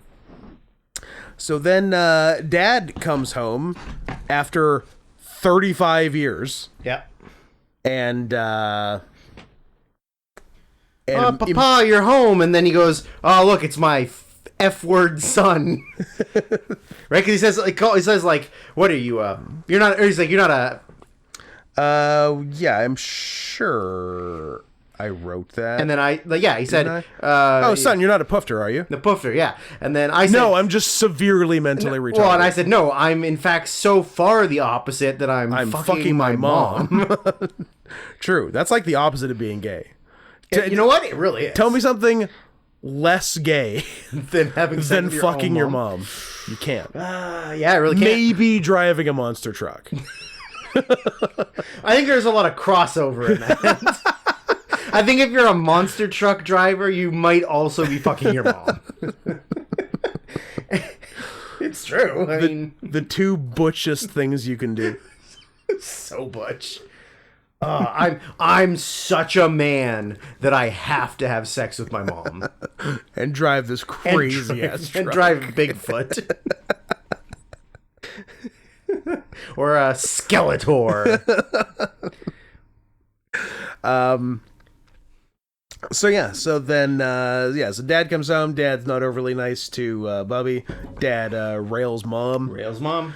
And then I guess Dad and Mom are just in the post coital afterglow. Don't like it? Now I gotta get out. No, you made an ugly face. I gotta pop, lock, and get the fuck out. And Bubby sees this as a solid opportunity to put them to sleep, cat style, and saran wraps. Cat style. Cat style. I do a lot of things cat Is that style. what we should be doing? We should be suffocating our opponents to death. I guess so. All right, I'm down. Put it on the list. If it's in wrestling, it's not murder. True. No, I'm asking, is that the rules? Yes. Okay, good. I mean, I guess you can choke slam a man to death, so... It's true. You can choke slam someone. You can Powerbomb a guy to death. powerbomb. Yep. Drop kick him in the back to death. Sure, if they're brittle. If they're brittle. If they hadn't have enough milk. Or if they don't get their arms up and just take it in the throat. That's more of what I meant, but okay. Oh, yeah. Noted murderer Rey Mysterio Jr. That's true. Not a lot of people talk about Rey Mysterio Jr. Yeah, they're all focused on Chris Benoit. like the murderer he is. Two peas in a pod. Yeah, Chris Ray Benoit, Jr. and Benoit. interchangeable. Yep. Ray could have easily killed his family. Benoit very easily could have killed Perro Aguayo Jr. doing a 619. It's all the same, Scott. It's all the same. So we get a patricide, a matricide. Regicide. If you know the name of the king or queen being murdered. And then I'm like, okay, he's well, this, because it felt like it was gonna be like a one setting movie. Yeah, kind of. And he's killed both his parents and the cat. Killed both his parents and then slept or spooned his mom, Of course. in the bed. Certainly. After she was long dead. Yeah. Oh, And it's too hot in here. I need a cold body to chill me out. And I'm like, okay, we have almost 90 minutes left in the movie, and everyone's dead. Where is this going? What's the plan? So he tries going out Without the mask. without the mask, and he starts like reflexively coughing because that's what he's expecting. But then he's like, oh, and he takes him and he's like, oh, actually, it's fine. I guess my dead mom was a liar. I guess she was a bitch. I guess she was a bitch. There is throughout, but I feel like there's some crazy camera work in this part where he like first goes out of the apartment, and there's all kinds of like wild, like crazy diagonal from below shots and stuff. I believe I read this last time, and it surprised you Yes. that there were 32 different And you know what? directors. I'm happy to act surprised again. There were 32 different directors of photography during the shoot. That's right. The idea was to have a different DP for every new place that Bubby went to, not only to give the film more of an experimental feel, but also to eliminate the worry of having to always have the same crew on set every day. Who can keep track? New guys. Every day, just Yeah. a new person. Also, most of the sound was recorded by That's two binaural microphones hidden inside actor Nicholas Hope's ears. So you're hearing what you're he hearing hears. what he's hearing, which is very, very cool. And I would imagine there are so few actual movies that have ever done that. Yeah. Like that's, Maybe one. yeah, or Which is this? I haven't heard of anything else being recorded through. maybe Rolf earpieces. DeHer's other movies have that same thing. Maybe it's a thing he does, and that's it. Except for, has anybody ever heard of a single other movie he's directed? And new. He did one in 2022. He did one in 2016. He's doing a lot of movies. Let's watch them. Let's not and say we did, unless somebody wants to pay for us to watch more of Rolf DeHer's movies. I love him. Might be my favorite director. But yeah, that the multiple DPs thing is cool. The recording is cool, and like it's. I think it's all pretty successful for what they were going for. Like it's very interesting. The and once he gets out into the world, I still can't really tell for a long time if this is supposed to be a dystopian wasteland or just Australia in 1993. That 100% same thought. Yeah. Yeah, like as soon as he got out, I'm like, okay, this place looks decrepit. Yeah, there's and, like, it's- burning barrels and shit. yeah, and then And then he goes and gets the worst pizza I've ever seen in my life. no, second worst, No. worse than the pickle pizza. Oh. Not worse than the pickle pizza. I thought you were talking about MFF Cum Pizza. Oh yeah, that's the second best. Second best. Second best. Yeah. Number one, Domino's. Domino's is number Number one, Domino's. Number two, cum. Come. Number 2, a bunch of weird furry gays come. But not Adam. And certainly not Adam first. Correct. And Never. nobody ate it. And nobody ate it. That's on record. Mm-hmm. How's that ghost treating you? Pretty good? You know what? It's not bad. It's better than the other. I think if you ever stop liking the ghost, take one sip of the G Fuel, and then you're like, oh, ghost is great. Oh, we're doing the test. Just garbage, Tetris, aspartame. It's awful. Come You here. know what? Come here, ghost. And how does ghost taste after that? Delicious? You know what? More sour. Nice. That's like a palate cleanser of garbage. Ah. Very good. Do we still want G Fuel to sponsor us, knowing how shitty their product is? Yeah, of course. Scott, I agree. what are we? Not whores? What do we have? Standards? Yeah. Oh, I will literally let anything. We've let one other thing sponsor us, and I think it's pretty obvious our standards are very low. You can put anything in us. You put anything on us. I'd do anything to you. I'd do anything for you. Come on me if you want to live. We eventually work out that it is in fact just Australia in 1993. Although that basically is just the Road Warrior. That is just Road Warrior, yeah. Road Warrior was a documentary. Yeah. Starring the coolest man alive. And Bubby's doing like okay for his first time in his life around other humans. Yeah. Never interacted with people. And, And immediately gets like B level pussy. I mean B level by Australia in 1993. Yeah. But like immediately some chick wants to fuck him. Yeah. Like, and he's never met a person that wasn't his mother or up till recently father. And let's keep on the table, it's not just that he was isolated his whole life. He's severely mentally retarded. He is completely full He blown. can basically just repeat things other people say.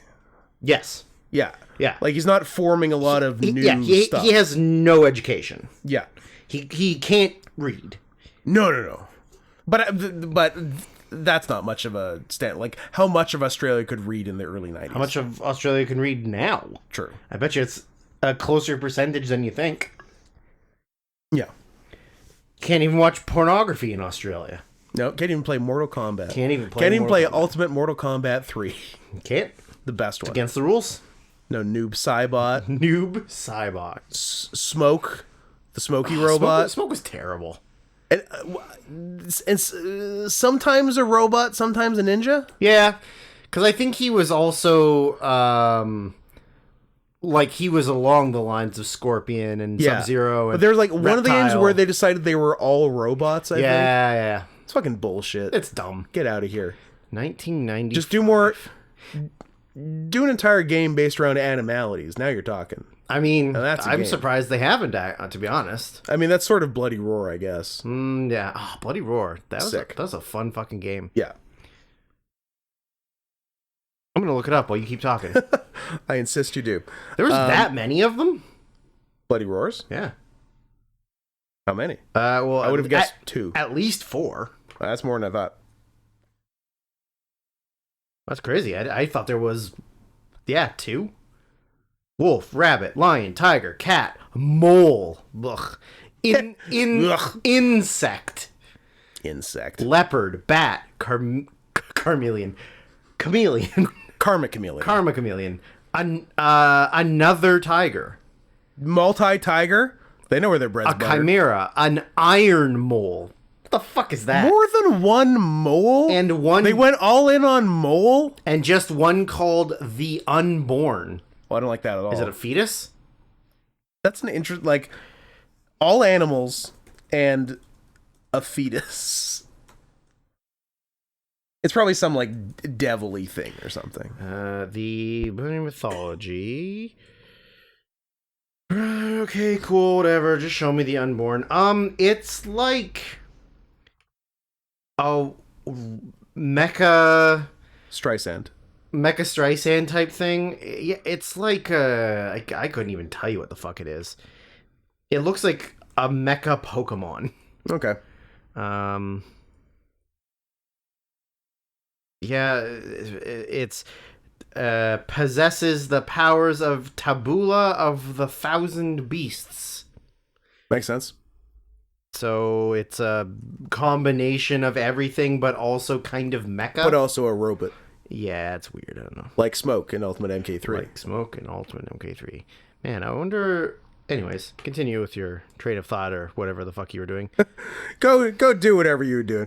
At some point, he runs afoul of the law and is thrown in jail. Yeah, where nothing bad happens to him. Well, first there's a bagpipe band marching through the jail, which of all the things in the movie I found to be the most off-putting. Yeah, I also Did not understand definitely associate bagpipes with Australia. I mean, I guess they have them. Again, it's all Commonwealth. But They were all criminals. why were they marching through jail? But that wasn't the most important thing that happened in jail. No. They threw Bubby into a new cell where I guess the jail just has a giant naked rapist on hand. Yeah. And also, are they taking applications? And, Where do I sign up to be naked jail rapist? and then Bubby is brutally raped in jail Brutally raped. and is then just released. Yeah, like that. The crime fits the punishment. I guess so.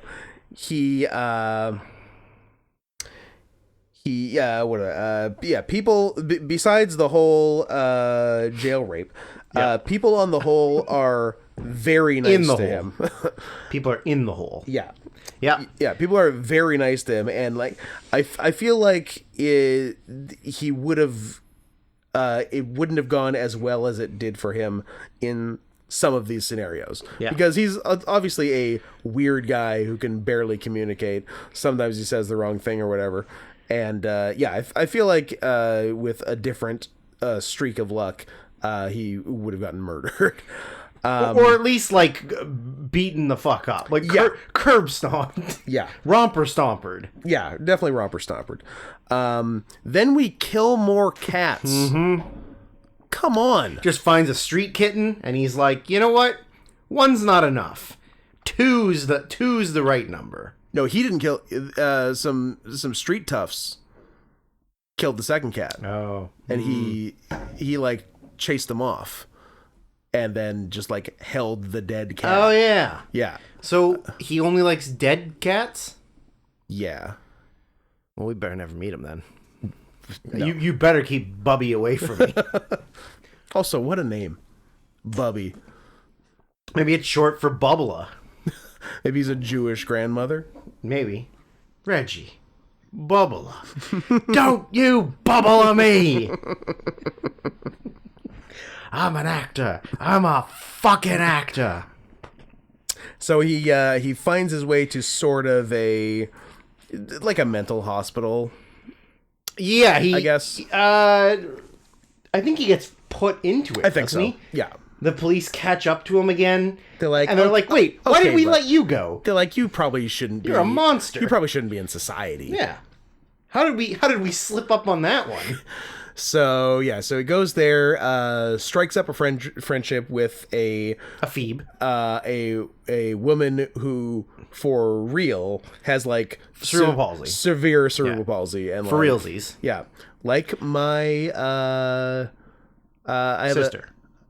I have a second cousin with cerebral palsy who was told that parents were told that she would not live out of her teens and is currently 43. Just kicking. Do you ever go and have a heart-to-heart with her talking about your shared palsy? No, because I have a different and a less severe palsy. Luckily, I hope it never comes back. I'll say this on the podcast to you for the first time. There was right after COVID, and I guess because I hadn't seen you in a while, Yeah. I noticed it more.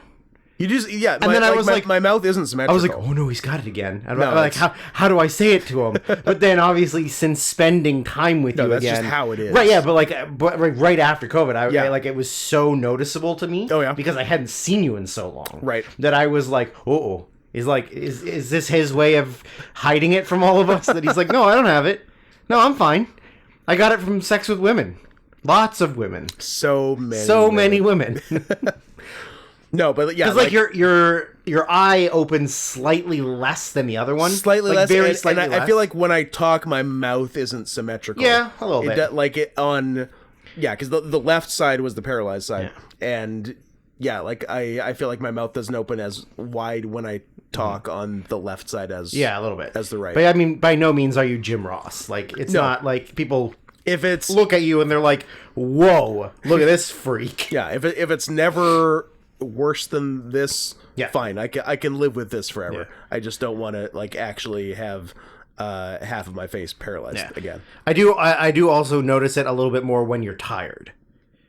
Yeah, I think when you're I think tired, that's sundowning. or like, driving back from wrestling later at night. Just And full, sometimes full droop. like we get out and we go into the gas station and like Do I look like this? it's a little more noticeable, but it's not like it's not like you're having a stroke, Yeah. Who? Yeah, because I feel like my mouth when I talk kind of looks like Milo Ventimiglia, because he has that a bit. Oh, But I don't know if I've ever noticed that because I'm not a big This Is Us fan or Heroes. or Heroes fan. And he's got a new show, but I don't remember what it's called. Reno 911. That's the one. Got it. He has it, but never had Bell's palsy. And people Oh. have asked him like, "Hey, how come you got Bell's palsy mouth?" He's like, "I don't know." Also, what an awful thing to say to someone. I don't know, but he's definitely like asymmetrical when he's talking. Like what half of his mouth definitely like opens. I don't know. Yeah, I don't know if I've ever noticed that. Yeah. Well, you probably should have watched 6 seasons of This Is Us and 4 seasons of Heroes. I think I watched the 4 seasons and a reboot season of Heroes. I think I watched the first episode of the first season of Heroes, and I was like, not for me. And that was it. I moved on. I thought you would kind of be into Heroes. No, I just couldn't get into it for some reason. The correct way to watch it is just the first season. Yeah, 'Cause- I knew that. It definitely gets off the rails. Yeah. Much like other like good shows that were one season wonders and then just go completely downhill after that. Simpsons, Sure, Simpsons, that's the big one. Seinfeld, Seinfeld, yeah, of course, you're naming all of the good first seasons. The Office. Yeah, The Office is fine. But I think those are the big 3 shows that should have quit after 1 season. yeah, yeah. American Idol. I mean, just Kelly Clarkson. You could do worse. I think season We still get the movie. still get the movie. We still get to call her Smelly Kelly. Yep. She still gets to get fat. You get to watch her weight fluctuations. Yeah.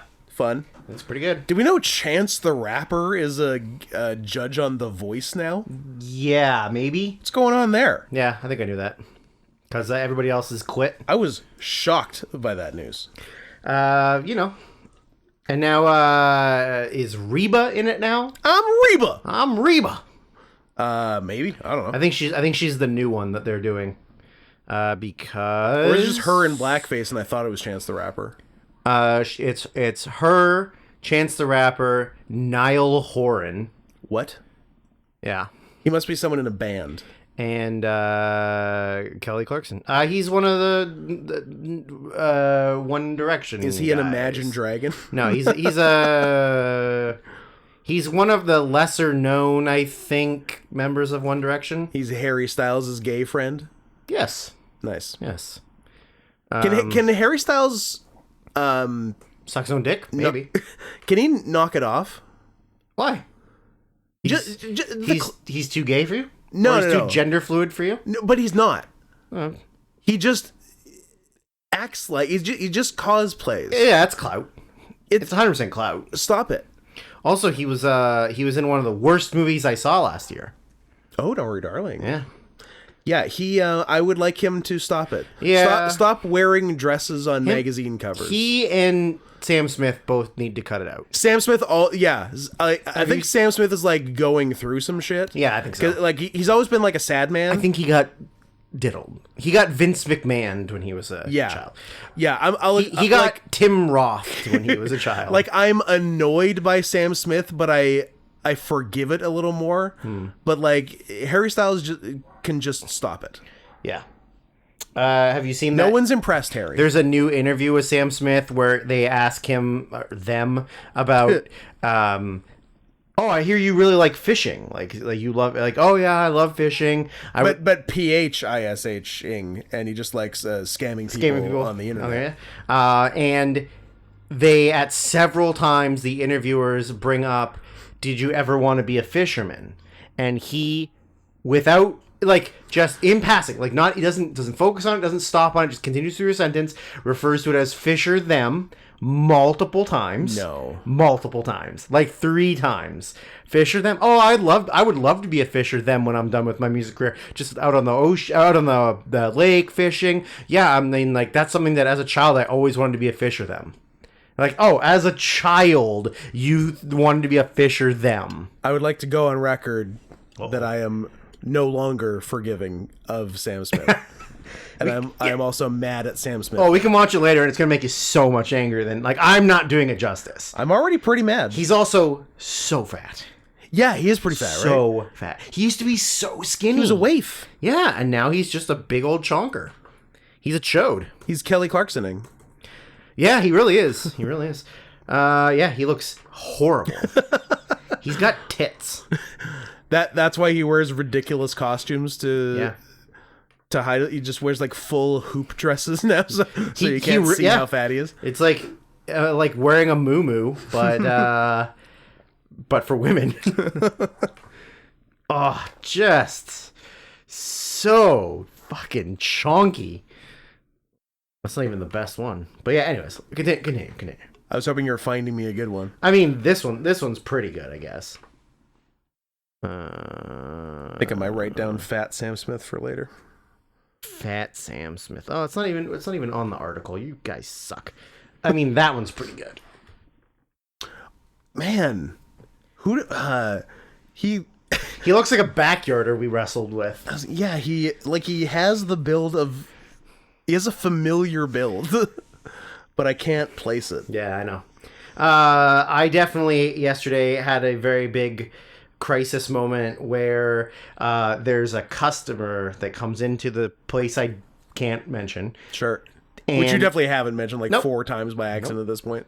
Oh, I mean, sometimes I think a couple times I did it on purpose. Sometimes on purpose. He's very much either a former hockey player or a former baseball player, like in the majors. Okay. But like... And I'm Mike Schmidt. And I am so good at remembering faces of players. I've played. Is it Philly's third baseman Mike Schmidt? It is not Mike Schmidt. But at first I'm like, hey, that guy played in the NHL 100%. I know who he is. He's not that much older than us. And are you trying to backdoor Drew's Hockey Corner into this? I am. But then, so I spent like 20 minutes on my phone trying to think, looking at it. I'm like, fuck, I know him from somewhere. And I'm like, wait.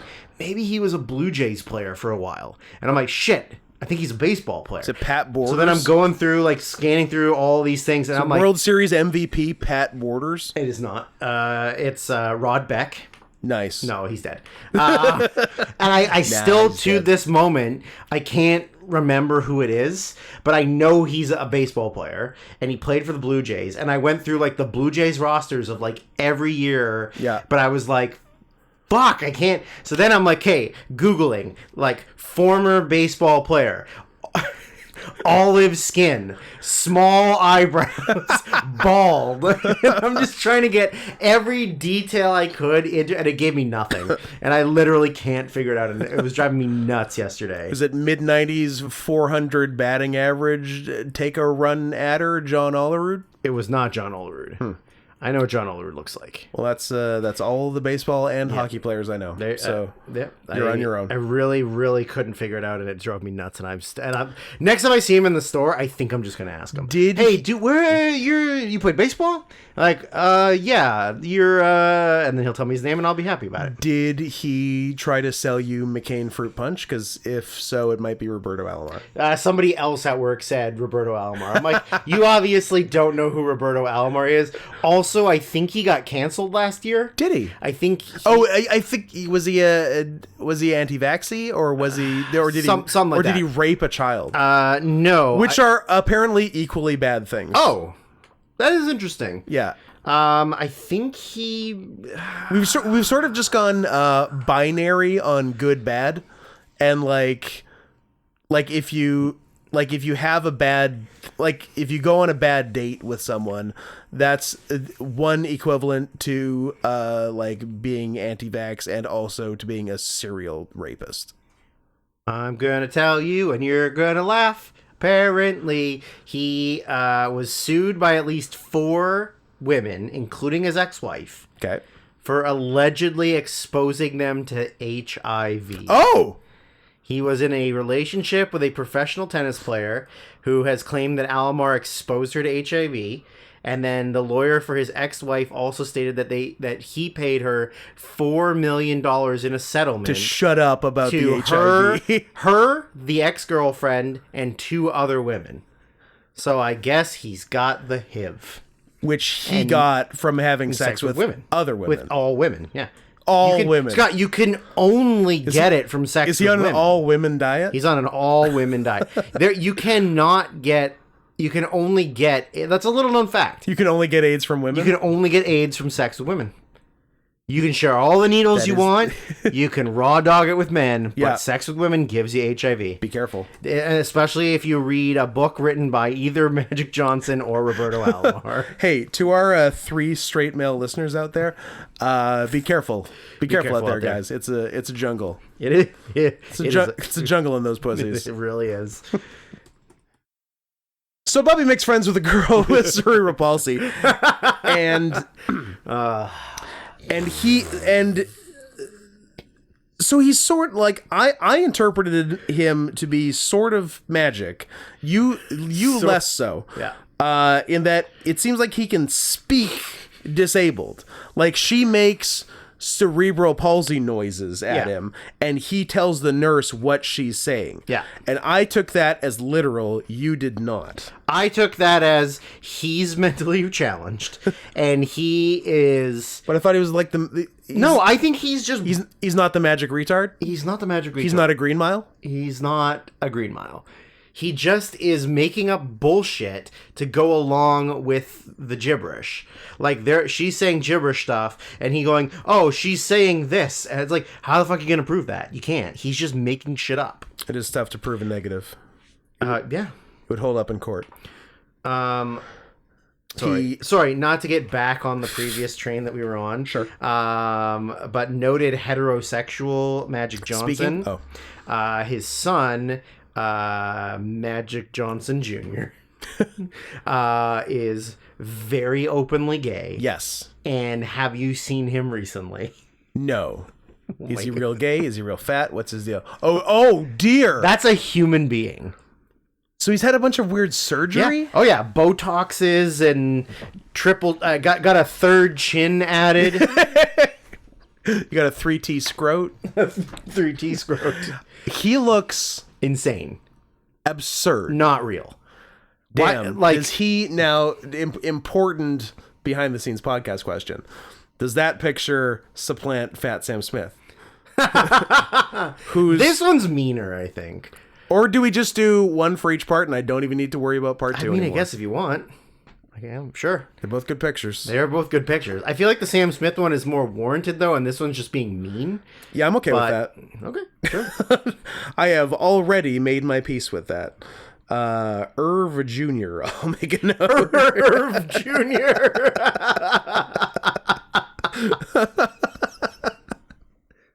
Oh, man. I'm so scared to have sex with women now because I might get HIV. Just like Magic. You should be careful.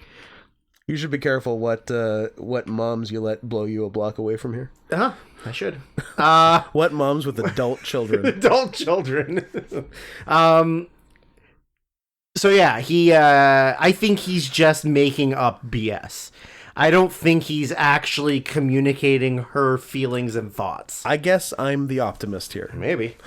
He also strikes up a friendship with the nurse there on like the first day.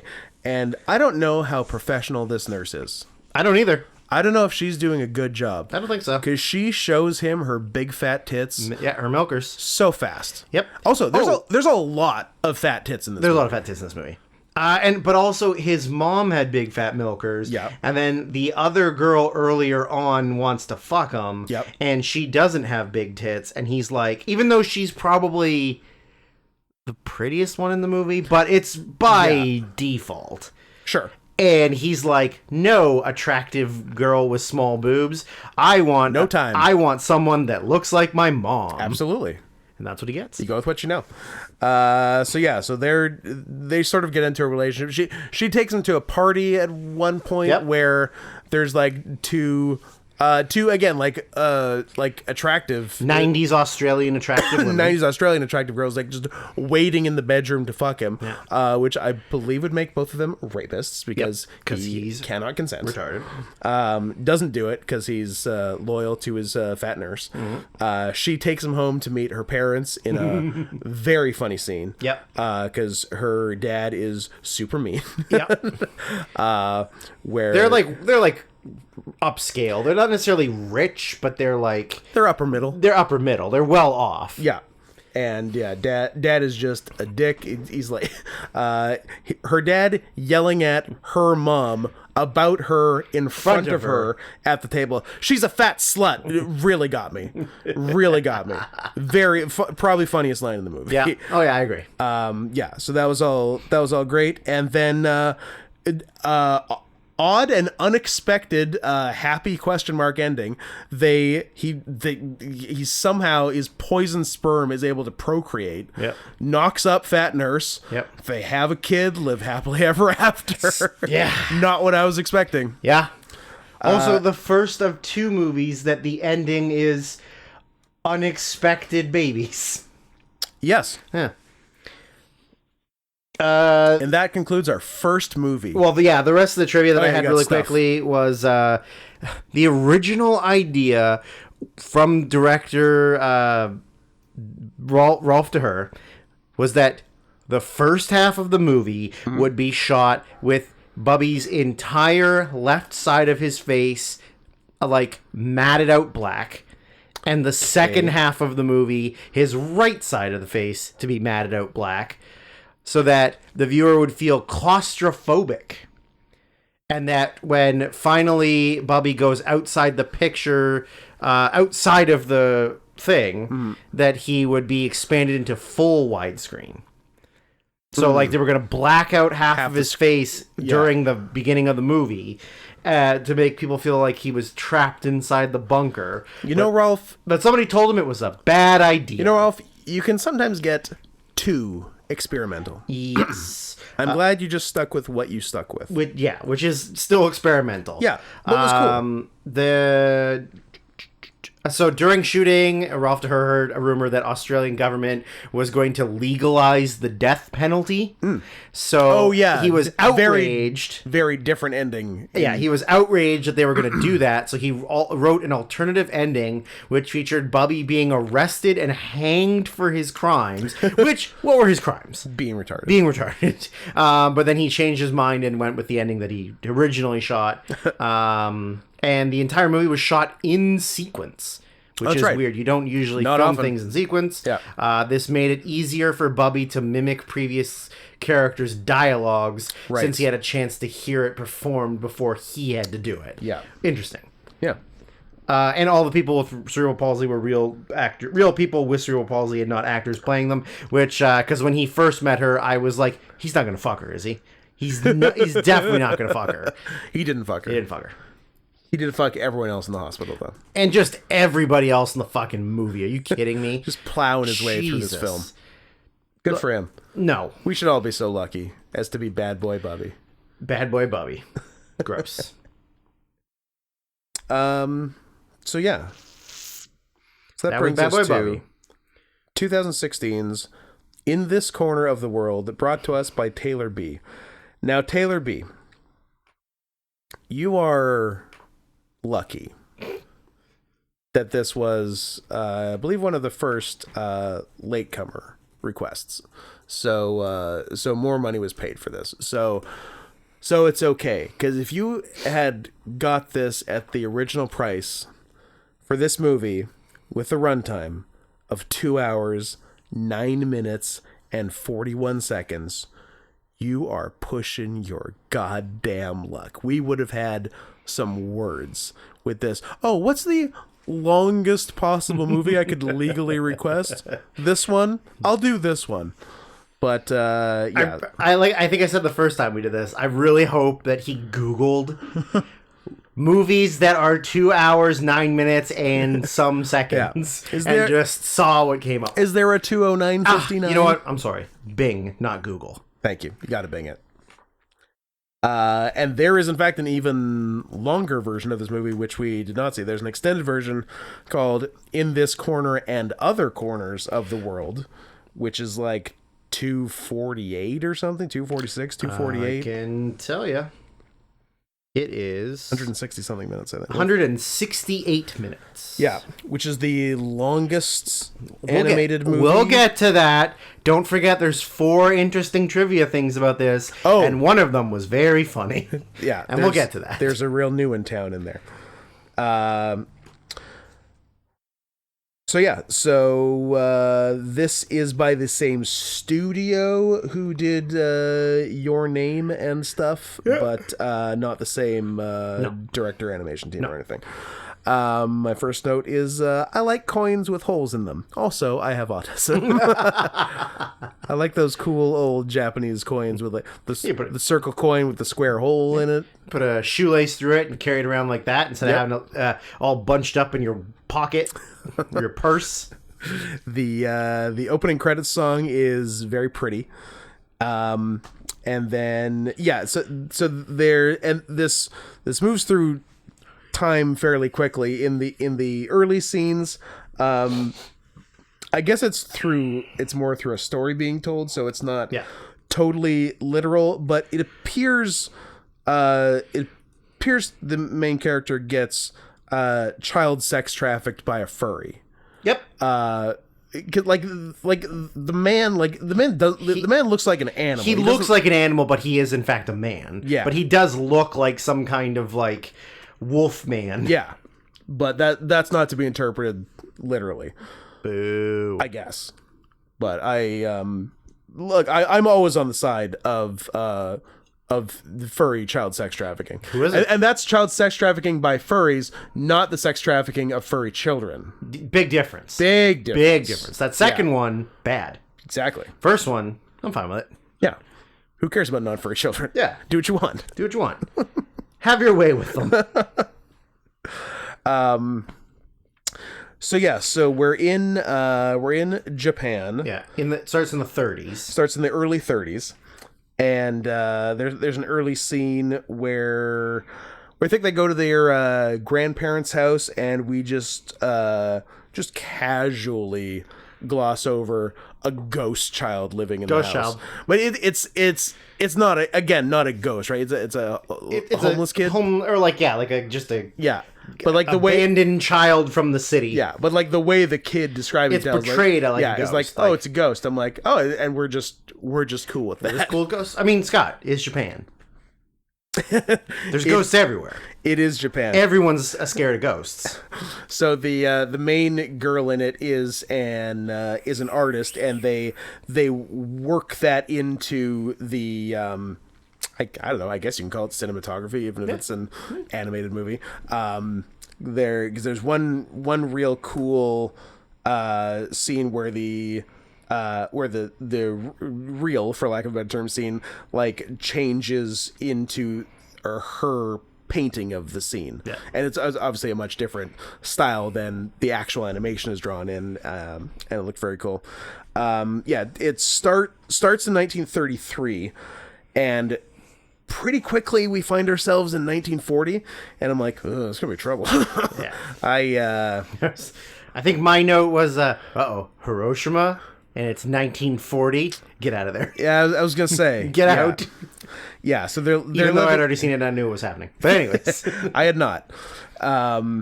This was all new to me, but I didn't like the way things were going. Yeah, so they're living in a sort of like a suburb of It's like a small town just outside of it called Kure. right. So she basically gets arranged married because they were still doing that then, I guess, and maybe still they are. Still probably are. I don't know the culture that well. Yeah, there's lots of places outside of the white parts of the world where people are forced to marry. So you would say they're not on the white side of history. They are not on the white side of history. Too bad. And the guy she's arranged married to, I'm like, oh, this guy's a fucking barrel of laughs. Have fun being married to him, age 13 through forever. Through 108. Yeah, like he turned out okay, but like initially he was like, Yeah, at the beginning. Yeah, he was like, yeah, he doesn't seem that into this. What is your arm okay? You want me to I don't go know. to I the got like a hospital? rash or something. I don't know. Want me to rub salve? Or I'm on like it? having an allergic reaction to something, like the Tetris, maybe. Tetris. Maybe I'm allergic to Tetris. Uh-oh. That's bad. Or all your newfound weed. No, it's not the weed. It's the Tetris. Okay. Her name is Suzu, and her father's in the military, Yeah. and he's been out running routes, button hooks and slants. He's a wide receiver. I probably shouldn't say slants, but Oh, interesting. But yeah, of all the football plays, yeah, of all the football plays and all the gin joints in the world, yeah, 5 and out. you had to say slants for It's a football term. Japanese movie. It's a football term. I had to say it. Interesting. I'm legally obligated. I can't talk about running routes and leave out slants. It's against the law. Not a lot of slants in the NFL. No, not a lot. You know what? Very few. Well, the problem is they're either too short or too fat. I was talking about the plays. They're not running a lot of slants. They run a lot in of the slants. I know. Anyways, her father's in the military, and he's either a warship commander or a I don't think he's a commander. a general. General also seems. I think he was a pretty high. I thought he was sort of mid-level. Was he? Okay, maybe. I thought he was like Mr. Midshipman Hornblower. Yeah, maybe. I got literary references. There you go. Yeah. So he's a member of the naval fleet. Yeah, and was pre-war, but Yeah, then but now that sort of things- ramped up in recent years. Yes, where the Japanese were torturing Koreans. So.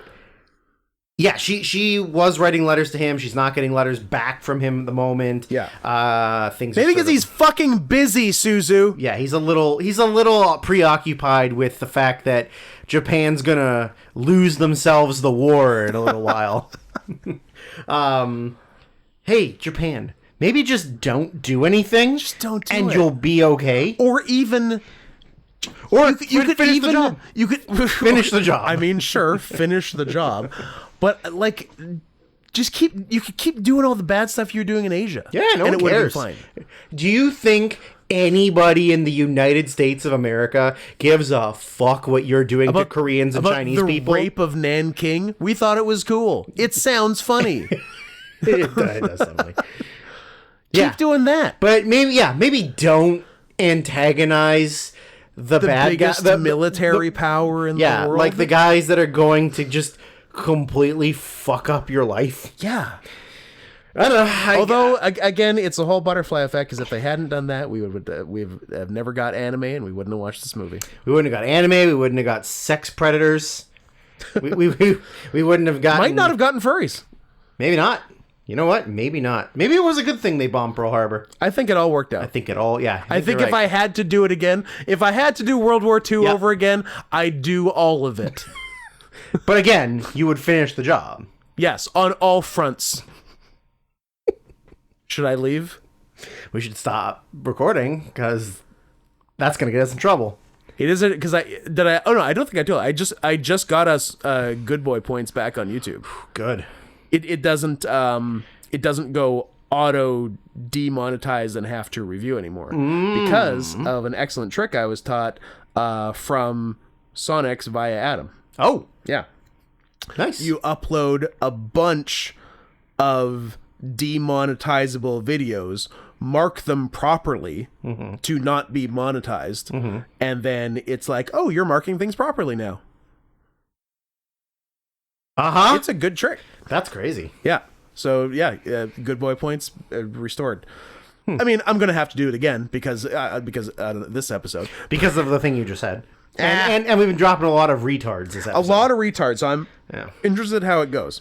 Even though that technically a medical term. It's a medical term. Retardation. Yeah, I always try to say I usually always is strong. I usually try to say mentally retarded instead of retard. Because But not today. I guess not so much today. No. Today's a different day. It's a new day. It's a new day. Yes, it is. Fresh coat of paint.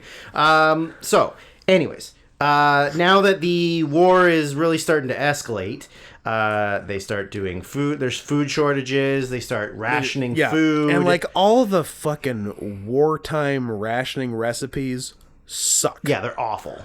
It's all weeds. Yeah. Just like just dandelions Right? you picked. Yeah, rice with thistles. Yeah, but not rice. Like water rice. Water rice, yeah. Like 10-to-1 water to Yeah. rice. And sardines. And sardines. That's it. I would die in wartime Japan. Yeah. Especially in wartime Hiroshima. Well, yeah. That's true. And I guess diet would have been the least of my concerns at that point. And speaking of the war, like obviously you know it if you think about it, but sometimes you don't think about it. And it just sort of struck me when she was, because there's this sort of cliffside area where you can see the harbor and everything from there, and she's painting the scene. Also, the scene that she then gets in trouble for because they think she's a spy. They think she's writing down naval positioning. You paranoid idiots. Yeah. But just casually as she's painting, she's like, oh yeah, there's a German U-boat. I'm like, oh yeah. These guys are on the same side as the Nazis. Yeah. That's nuts. I would love Japan. Yeah. And the Nazis. I would love to be able to like be inside the head of both sides of that, of like, Yes. did Japan actually know anything about what was happening in Europe? No. And vice versa? No. And so like, absolutely not. does that really make them guilty by association? Because I feel like Japan was about regaining the old territories of Asia and fucking with the Americans. And the Germans were just about erasing people they didn't like. Yeah. Like, had Japan ever seen a Jewish person? Probably not, or No. or very few. But they're like, we got your back, Germany. Yeah, it's you go. I mean, obviously, it's politically girl. deeper than that. Yeah. But it's so crazy to think like it's not like Japan shared belief systems at all. Very strange bedfellows. Yeah, but I guess like you're here, we're here, we don't really interact with each other, but do you want to just fuck around for a while? We're both being kind of evil. Yeah, So. because now you think about those two countries and they're the complete opposite. Yeah. And now America's the bad guys. Oh yeah. So just the craziness of being allied with the Nazis, insane. So she's her husband is now also in the naval fleet. Yeah. And he leaves to go to the ship he's on, and she's living with like her aunt and cousins. Yeah, I think. so. Yeah. So she goes back to like the big city. She goes back to Hiroshima to check on her family. Yeah.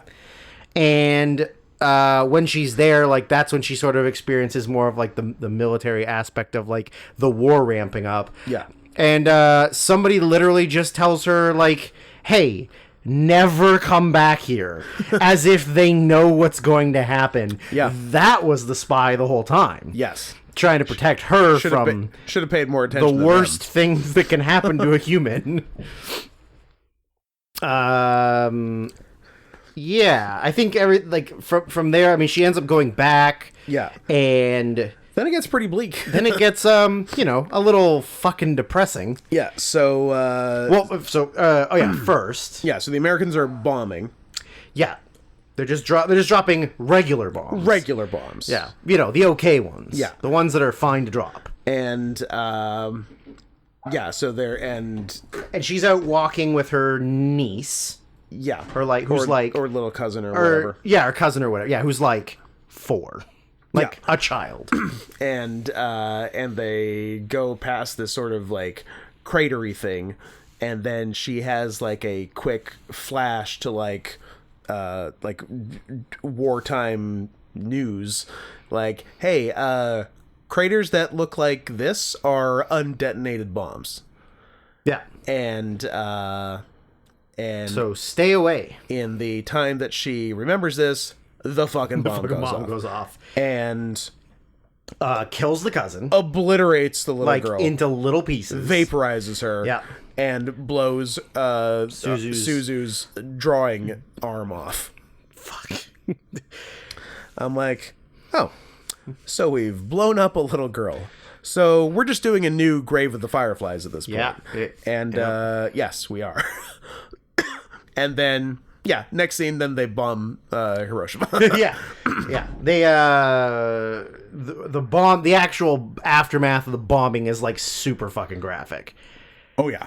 There's a little girl and her mother who sit down on some destroyed rubble. They're covered in ash and injuries, and then it's a very subtle time lapse of them sitting there and not moving as the mother, who is essentially dead the whole time, just starts but you don't know that because they're just sitting in a neutral position, sitting down, and she just decays away to nothing and has fucking maggots coming out of her ear and face, while the little girl just sits there unaware of the situation. It is brutal. It is horrific.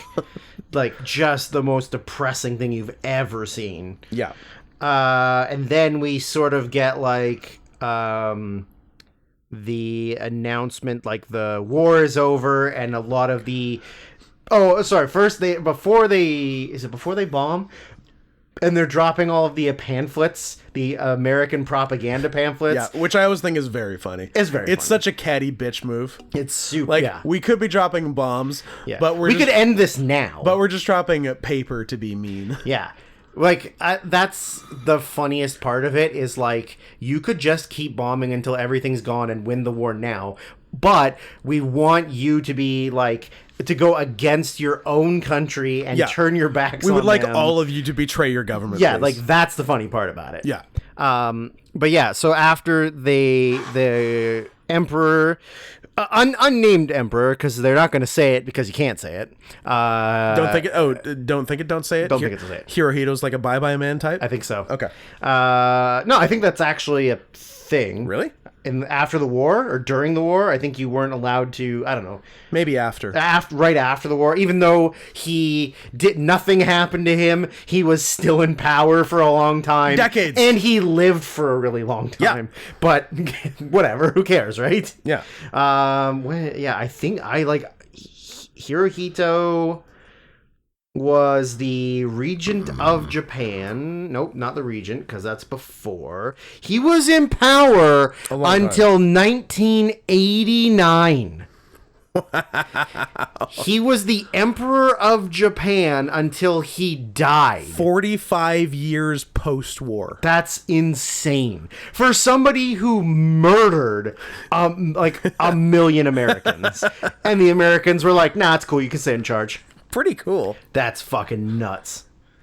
Number one world leader of the 20th century. Let's go. I mean, Pol Pot was pretty sick. Is he a world leader or like a military? Oh, yeah, thing, maybe though? he was a world leader. You're right. Was he like, because he wasn't like the president. He was of the Cambodia. Cambodian revolutionary dictator, and I know he ruled Cambodia as prime minister. Okay. Between 1979 and 76 and 79. So mean, not a very long reign. Short run, good run. Good run. Did a lot. Put up fucking numbers. Oh, he's a first ballot Hall of Famer. Oh yeah. Yeah, he's Unanimous Hall of Fame. He's the Mariano Rivera of dictators. Pol Pot, the Mariano Rivera of Gets his- genocide in Cambodia. Gets his jersey number, retired by the league. Oh, no one can wear Pol Pot's No number. one can wear Pol Pot's jersey after this. He's 42. He's 42. He's 42. I like comparing Pol Pot to Jackie Robinson, the first black Both baseball important player men. in the major leagues and the number one dictator. You want to end? I love this podcast. It's really fun. We get to do whatever we want. We have fun. And Pol Pot also lived a lot longer than I thought he did. Nice. He lived until 1998. Okay. So he was born 25. So I definitely thought he died like right after the time he wasn't I would in have charge guessed anymore. that too, yeah. Like I would have said like early 80s. But yeah. Yeah. Fucking live forever, man. Good on him. Talk about peaking early too. Yeah. Like done by 79 and then you lived until 1998. Like Just get to bask in your accomplishments. yeah, I guess. How did he kick it? Peacefully in bed. Peacefully in bed, surrounded by everyone he ever loved. I like full-blown communist Cambodia. That's fucking so weird. Pretty cool. Doesn't the Wikipedia is not giving me. Maybe he didn't die. Maybe he's alive. Maybe he never died. Natural causes. Love it. Oh, serving a life sentence imposed against him by his own the people that overthrew him. I see. So I guess not great. That's too bad. But yeah, he was 72 and he died Sad ending. of natural causes in prison. But yeah. And then you just it's kind of alluded to that her father has been dead for a while, not just recently. Yeah. And just no one told the family. Yeah. And then her husband returns. Yeah. After the war, but then just like everyone around them starts getting sick and starts dying. Definitely some of that. Yeah, like all of the Because again, they're pretty close to Hiroshima. yeah. I guess breathing all that in is not conducive to a long life. Yeah. So the IMDb page has Did you have four interesting things? interesting trivia things, and I'm going to read them in the correct order. Go ahead. The distance from Hiroshima to Kure, where Suzu gets married and begins to live, is 20 kilometers. Okay. With a runtime of 168 minutes, the extended version is the longest animated film ever produced. It is director Sunao Katabuchi's third feature film, and more than 100,000 people were killed instantly by 2 atomic bombs dropped on Hiroshima and Nagasaki by U.S. Air Force B-29s. Well, those Movie fact, genocide. atomic bombs. That's very funny. And how many? 12 out of 13 people found it interesting. Because you can like vote, you can like thumbs up or thumbs down them. Who's the holdout? I don't know, but I got no time for that guy. it doesn't show me. So I tell you who it's not. A guy who watches movies sometimes That's on true. IMDb, because that guy gets it. what is it? Give me the. Nah, it doesn't. It doesn't give you like the. It just asks you. You know what? Oh, I'm not logged in. I was gonna say I'm gonna give it a yes, but then I'd have to log in, and I don't. And who's got the time? Who's got the time to log in? So, So, Scott, remember when we said we were going to do 5 movies by 2 hours and 20 or 30 minutes? what are we at? We are at 2 hours and 28 minutes. I see. And we've done 2. So I think we're doing this as 3 parts. No. Scott, we're doing it. No. We have to. 2 parts. God will punish us. We have 9 movies left, and we're already at 2 hours and 2.5 hours. We'll do better. I don't think we're going to do better. I really don't think we're going to do better. We're going to do Mysterious Skin. Spoiler. And the spoiler for right now. Spoiler for right now. And then we'll do... You know what? We're just going to do Mysterious Skin. Told you. We're just going to do Mysterious Skin. Then we're going to take a break. And then we're going to bang out the rest in 2 other parts. In less time than you might think. 2 other parts. No. Yep. 1. Bullshit. 1 good Scott, part. no one's listening to a 5-hour fucking podcast. You know what? And I wouldn't expect them to, because it's not going to be that long. Uh-huh. We're going to do a good job, and then we're going to hug and kiss about it. We'll see. All right? We'll see. All right. That's the deal. Mysterious Skin, 2004, brought to us by Orca Bay, a good man. Owner of the Vancouver Canucks. Yes, owner of the Vancouver Canucks. I think this was originally a choice presented by Orca Bay Yeah, maybe. between this. Let me see. Where are you at? Show yourself, Orca Bay. It was a choice. Nope, it was none. Oh. No. Oh, this was originally something else, and then minds were changed. This was originally a Wrestling Christmas Miracle. Right. 2020, and then cooler heads prevailed. I'm glad I haven't seen a Wrestling Christmas Miracle. I think it's amateur wrestling. It's not. Yeah, it's not our wrestling. Yeah, and I bet it doesn't have as many cool things I would say. as this movie I would say has. probably not. I had seen this before, I hadn't. and we decided this is one of the ones we have to watch together. This is a co-watch. So that I could watch you watching it for the first time. Yes. But then it ultimately also turned into you watching Yeah, me. we got like double meta because like you were excited to watch me watch it for the first time, but then I ended up having the experience of watching you recover repressed memories about this movie while you watched it. Because there's 2 things I specifically remembered about the movie. Yeah. And everything else I had kind of forgot about. Or I guess just wasn't as shocking to me the first time around. Maybe. Yeah. So this movie. Yeah. This is quite the watch. This is I wrote Elizabeth Shue's last role before Hollywood was done with her. Yep. I don't know if she had a lot of big stuff post mid-aughts. She did not. No. Sad. She left Las Vegas and stayed there. And stayed there. I think she got a regular person job. Really?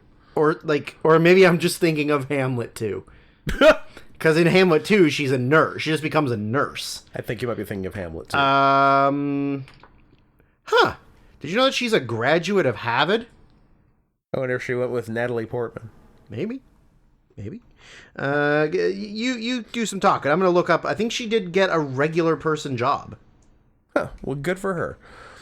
So we got some big voice / accent work by our young hero Joseph Gordon-Levitt. Not as much as he did as Jiminy Cricket in Pinocchio.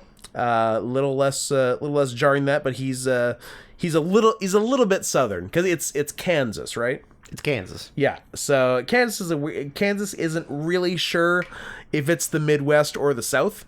So it just kind of rides the line. I say Midwest. I would say more Midwest, Yeah. but you get some accents there. Yeah, that's fair. And so young JGL tells us that the first time he came, he was 8, and that he couldn't wait to show Coach, which brought up just a slew of follow-up questions for me. Number 1, 8 ? Exclamation mark ? And 2, let's hear more about Coach. Is it Craig T. Nelson? I would like to learn more about Coach. The first time I came, I was not 8. Were you? Nope. Were you like 17? 6. Oh, 20. I'm supposed to go the other way. 24? 13 maybe? Seems like 12, 13. 12 or 13? Yeah. Somewhere in there. 8. I mean, I wouldn't know what to do with myself. Can in the grossest way possible, can you even get hard at 8?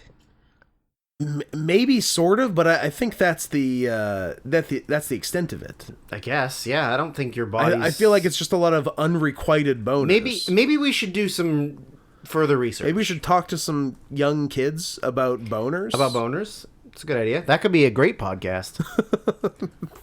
Drew and Scott talk to kids about boners. It doesn't say anything, but I mean, she went back to Harvard to finish her degree. So Her bachelor's in communications she got that took her 12 years to get. I think This bitch better have a master's. Or I got no time for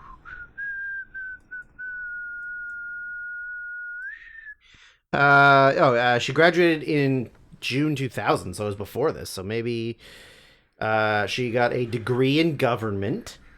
She was one semester short of earning her degree when she dropped out to pursue her career 15 years prior, but then she returned to Harvard in spring of 2000 and got her BA. That's it? Yeah. I'm not impressed. Better than you. It's not better than me. I know. You didn't go to Harvard, though. I'm a fucking doctor. You're a doctor. Got my doctor from Costa Rica. I have pussyology. No.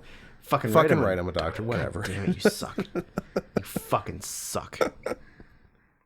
Fucking thing sucks.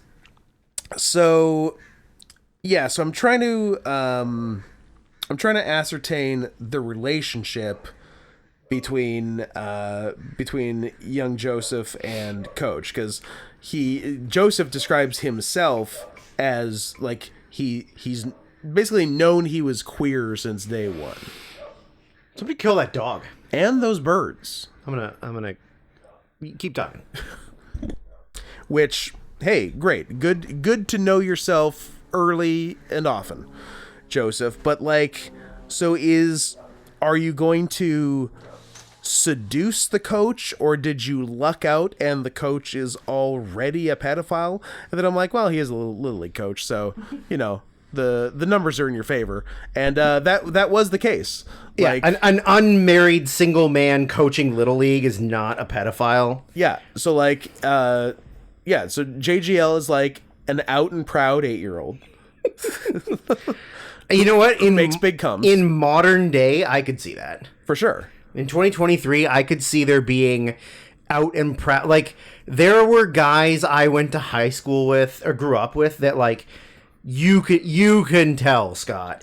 You can tell. Oh, yeah. And they didn't come out until they were in their 30s. Nice. And now there's, like, kids who are, like, 8 years old, yeah, and are just like, oh, I am so gay. But it's like, yeah, but you don't know what being gay is. Like, you've not done anything unless you're on this baseball team, yeah, with your coach. Yeah, unless you're on the Junior Royals. I think they were the Cougars. I think might have been Cougars. Yeah, they were called the Cougars. Which is a nice way to describe my life. You a bit of a cougar? No, but I've seen some cougars. I'm involved with some cougars. Yeah. I mean, we are all ultimately leopards, so, or I guess panthers, right? Because Panthera is the right. Because like Panthera is like the genus or whatever. But that's what panthers, leopards, and jaguars are, right? They're all the same. Yeah, but I think they're all leopards, and there aren't actually panthers. Yeah, you know what? You might be right. Panthers are black leopards. Panthera is a genus within the family Felidae that was named after a naturalist. Yeah, a naturalist. He placed all spotted cats in this group. Okay. But that doesn't tell specifically. Snow leopards also belong to the panther genus. Classification. Would you consider yourself a panther genius? I do not. It's Latin and from Greek. Characteristics. So, it has something to do with the profile of the skull. Phrenology. Now you're speaking my language. Yeah, so it has to do with the classification. So, these are the Panthera subspecies. Or species, I guess, of Panthera. Which which kind of looks like everything, Scott, to be honest with you. But it's not. It's the retards of the big cat community. Jaguars. Yeah. Leopards. Tigers. Yeah. Panthera tigris. And snow leopards. Yeah. And that's it. Okay, yeah, so there aren't panthers. There aren't panthers. Panthers are black Panthers leopards. are black leopards. Yeah. Which, fine with me. And then there's subspecies of those, obviously, but they're all just like the subspecies of the thing. And then there's extinct ones that are no longer, like all Panthera something, but they're all extinct species. And then the other ones are... What the hell is a Neophilus? New cat. Yeah, but like, what is it? Cats from the future. Future cats. They've got Geordie LaForge headgear. They're very cool. There's a picture that would jetpacks. appear to be... Oh, it's a clouded leopard. Clouded Leopard is also a Neophilus, apparently. Okay. Which also I like a clouded leopard. They're cool. They're a little bit smaller, but their look is very cool. Look. Definitely So cool look. I guess we're not related to regular like cougars, pumas, Where do they fall? because they're not. Huh. They're not listed. Well, I mean, they're not listed directly on here, but because puma. I don't want the soccer brand or the clothing brand. You fuck. You curly-haired fuck. They're not Panthera. It is its own genus in the family Felidae, Oh, interesting. and it consists of just pumas. Huh. But pumas and cougars in this are the same thing, even though, I mean, they look different, but they are the same species. Yeah. So it's just pumas. Interesting. So I guess And it's then what? Cheetahs would also be their own thing. Now, see, this is the kind of material that people tune into the podcast for. Absolutely. Is us looking up In-depth the cat genus. talk. Did you know they're the fastest? I had no idea. Did you know they're the twinkiest? 100% the twinkiest. So they are the genus of Acinonyx. Okay. Acinonyx. That Is are it sort of just them or any... just cheetahs, and then like 100 extinct things that are very similar to cheetahs. Gotcha. Because the only other things are there used to be a giant cheetah. Interesting.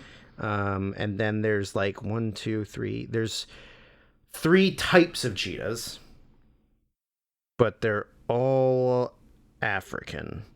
Or there used to be some in the Middle East, but not anymore. Okay. So so cheetahs are in fact their own thing. Yeah. Current cheetahs, and then 1 million extinct cheetahs. Yeah. All right. And then I guess there's like the smaller ones that are just like their own like. Yeah, I feel like this is where people come. They want to hear about big cats. So.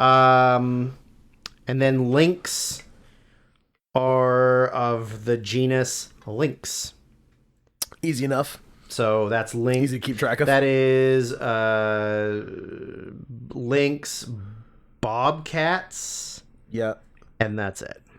Yeah. that makes Eurasian, Canadian, Iberian, and bobcats are all those. I didn't realize that they are only in the Northern Hemisphere. I guess I knew that, but I just you never. No I never Sallies? think about it. Yeah. You know, because they're like colder. Yeah. You know, if they had better tails. Better tails. Because I mean, they got those big back Like the big old beams, snowshoe right? feet. Like they're yeah. huge.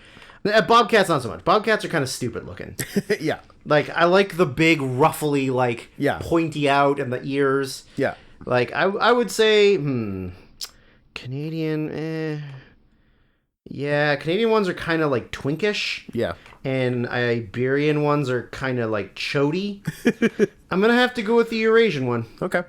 Because it's like, it's longer, it's taller, it's got the face I associate with lynx. Yeah. But sorry about your damn butt. And yeah, I guess You could have had it all. could have had all. I guess that's all the big cats, right? There's nothing else that would be. Yeah, that's Like, pretty much I mean, I like Fisher cats. They're pretty cool, but cool. they're like little boys. yeah, they're little guys. Because they're part of. Genus is Felis? Picania. Oh, okay. That is. Oh, it used to be known as Martes, which is like the very smaller, like.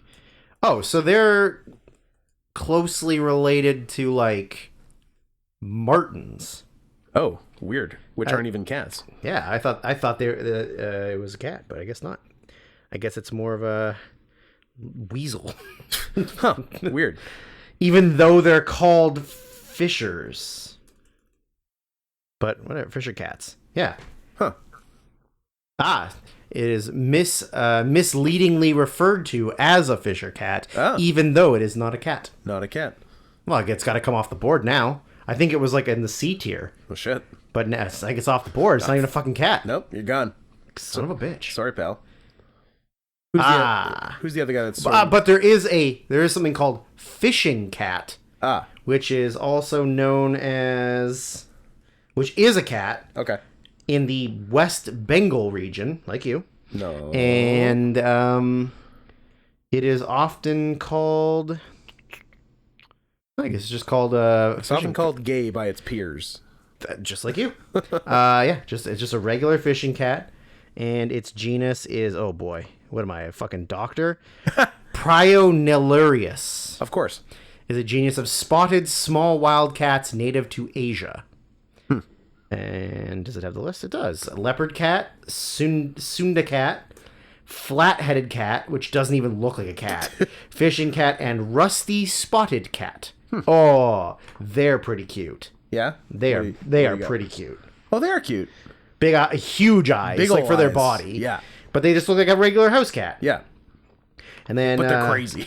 This is the flat-headed cat, and and it looks like a marsupial. Oh, I got or no like time for him. Yeah, it doesn't even look like a cat. It looks like a fucked up rusty whatever cat. Yeah, kinda. It's got downs. Yeah. It's a downsy cat. And then, Sunda cats are also super cute. Yeah. Yeah, they all just sort of look like Fancy house cats. like leopard kittens. yeah. Yeah. Or like Seb, like a fancier Yeah. cat, right? Yeah. Like not something that, and that's a leopard cat. Oh yeah. Oh, I guess I hate this podcast. Like what's a serval? Oh yeah, servals and caracals would be the other ones to check. How the fuck do you spell Caracals must be their own thing because they have insane show off ears. Wildcat. They are of the genus Caracal, Yeah. and it is just the African golden cat and the caracal. Yeah. That's it. And then, let's see. Look at all these subspecies we're learning about today. This is the information part, the 2 hour and 30-minute information part. Serval. How the fuck do you spell serval? Serval. A-L. That's the one. I was going I-L. Serville. They are...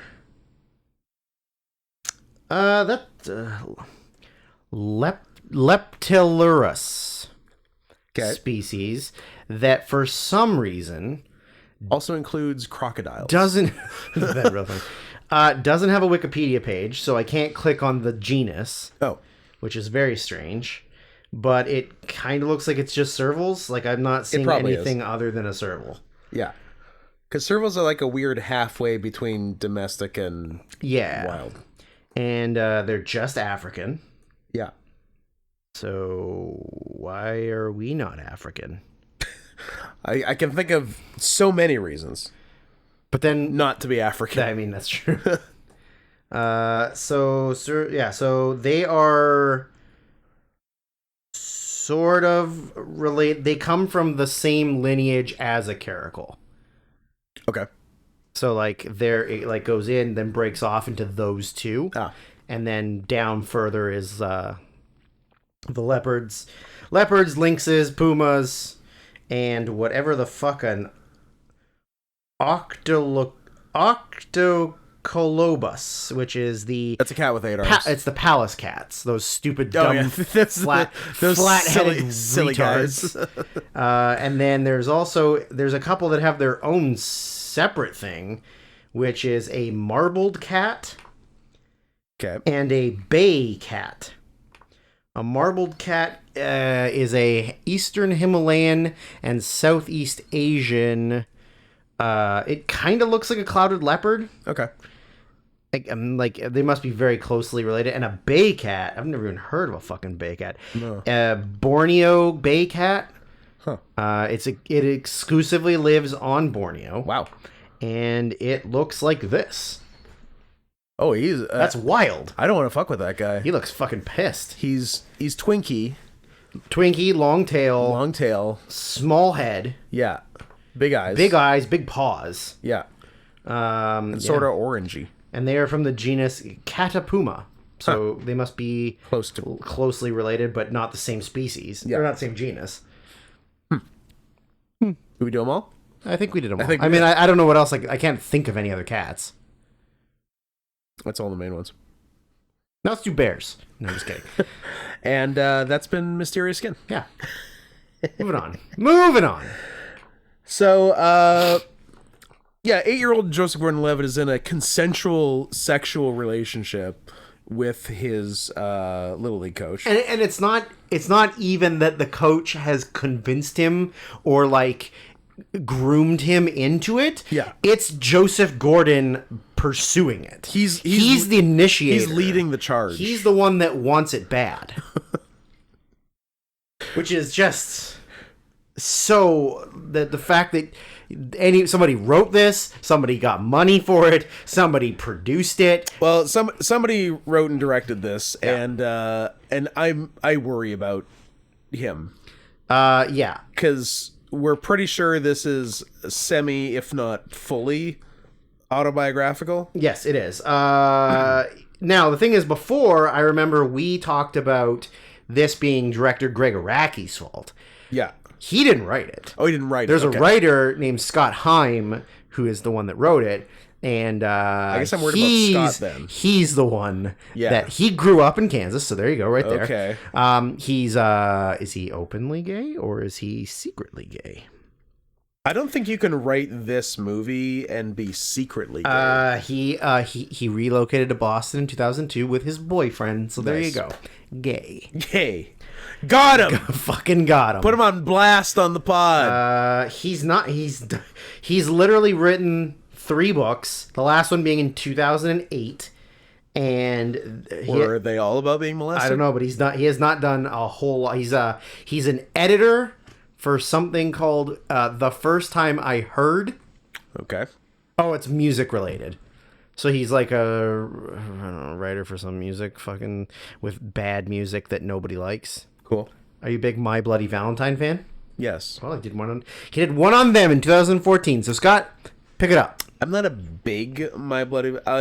You like a song by them? I like a couple things by them. They're not my sweet spot genre-wise. Anyway, Scott Haim was molested as a child in Kansas 100%. in the 60s. 100%. Did we say this takes place in 1981? We didn't, but it Takes does. place in 1981. So things were a little more chill back then. Yeah, you could fuck a kid. It was probably way easier to fuck a kid. I mean, before DNA, like, beginning, like, creation, so 6,000 years ago, Yeah. until mid-'80s was the golden age of crime. Oh, I mean, I would go a little bit further than... I guess, yeah, mid-80s. Yeah. Starts getting a I guess little dicey. when Donahue was on TV, fucking Phil that was when Donahue it was harder to rape kids. ruined crime. Yeah. Nobody's done more harm to child predators than Phil Donahue. Bastard. Alive, right? Yeah. Yeah. He's alive, but I don't think he's really been in the public eye for who fucking knows how long. 25 years. Phil Donahue. He's 87 years old. Yeah. Um, Because I think you think he was older than he was in the 80s. because he had white hair. Because his hair went white at like age 19, Steve Martin style. He hasn't really done a lot since like 2007. Yeah. He did some random appearances and stuff, like as a talking head or whatever, but he's a big supporter of Ralph Nader. Nice. That's my guy. And he just like kind So, of big lives. supporter of Ralph Nader, indirectly big supporter of Bush becoming president in 2000. Yes, love it. He just seems like he kind of lives like a quiet life in Ohio, just kind of with his wife. And Good for him. hold on a second. Breaking news? Oh, Did you read I something thought he wrong? was gay because his wife. Is a man. Well, no, because I read it as Mario Thomas, and it's Marlo Thomas, Wait, Marlo Thomas? Like Margaret Thomas. the actress? Yeah, that's his wife. Did I know that? I don't know. I'm learning that for this very second right now. She's From is she that girl? She was that girl. Boom. She was that girl, and she was in Roseanne for a bit. She was Rachel's mom in Friends. Yes, she is. She was she did some stuff on Frasier. She hasn't done a lot. I mean, her decade was like the 70s. She did some stuff in the 2000s, but nothing like wild. Any movies? She made an appearance in Ocean's 8. Oh, the good one. She was also an uncredited cameo as herself in Deuce Bigelow, Male Gigolo. Nice. And but that's it, really. Oh, and Falling Down, which is a great fucking movie. Sure is. Yeah, she was in that, too. Michael Douglas did nothing wrong. He did not do anything wrong. I forgot it was directed by Joel Schumacher. Noted flaming queen, Joel Schumacher. Have you ever heard... Why don't we put nipples on the bat Yes. I was going to say, have you ever heard George Clooney do his Joel Schumacher impersonation? No, but did I nail it? No, I don't think he's as German sounding as you. I want him to be this You're doing gay Werner Herzog. which is a character I am not. No, I am believe- not mad at. I believe Clooney's impersonation of him was something along the lines of, "Okay, your parents are dead. The Two-Face is angry, and I want you to just go with it." I like that a lot too. I think that was his impersonation of But him. I'm also not mad at Not gay mad Werner at gay Herzog. Werner Herzog. Yeah. Anyways, back to Mysterious Skin. So yeah, he's entered into the unholy alliance with his coach. But there's also another young boy, A young Brady Corbett. a young Brady Corbet, as it were. No, The Corbet Report. if his name's Benoit, then I can be Arbois. Shut the fuck up, Mike. Fucking loser. You fucking loser. You fat loser. I like it. That's only for you and I, and maybe Cody, I guess, if he can figure out who that is. Yeah. Cody, do you know who that is? You know what? Call in live. Tell us if you know who that is, Cody. Give us a call. 591 Rock, 591 Roll. But yeah, so young Brady, is having nightmares about being abducted by aliens. Mm-hmm. And then there was one thing that really threw you off about the whole thinking he was abducted thing. It really did. But I have breaking news from Manscaped.com. You've been... I've been informed that there's a copy update and new product lunch. Ooh. What What is it for lunch? Wings? Well, I think we're getting wings for lunch, but I think they might have meant lunch. You don't say, Scott. You think that they maybe made a typo? Think they might have, but looks like we got a nice lunch coming. Weed Whacker 2.0 coming down the pipe. So throw away... Scott, I've already done it. Throw away your current Weed Whacker, because we're getting new ones. You don't need to tell me twice. I've already thrown it out. Well, that's very exciting. Thank you, Manscaped. Maybe also pay us. Yeah, instead of giving us more information and more free stuff, maybe give us some money so that I don't have to, in lieu of the free stuff. Like, Yeah. I don't need a second Weed Whacker. But it's the 2.0. I know, but I really don't need it. So how about you just give me the money value of the Weed Whacker 2.0? True, you're getting a Weed Whacker 2.0. God damn it. You're definitely getting one. Well, I'll just sell it. I don't know if you're supposed to say that. Oh, I mean, I won't even consider selling it. Perfect. We're safe. We're back in the good graces. Yeah.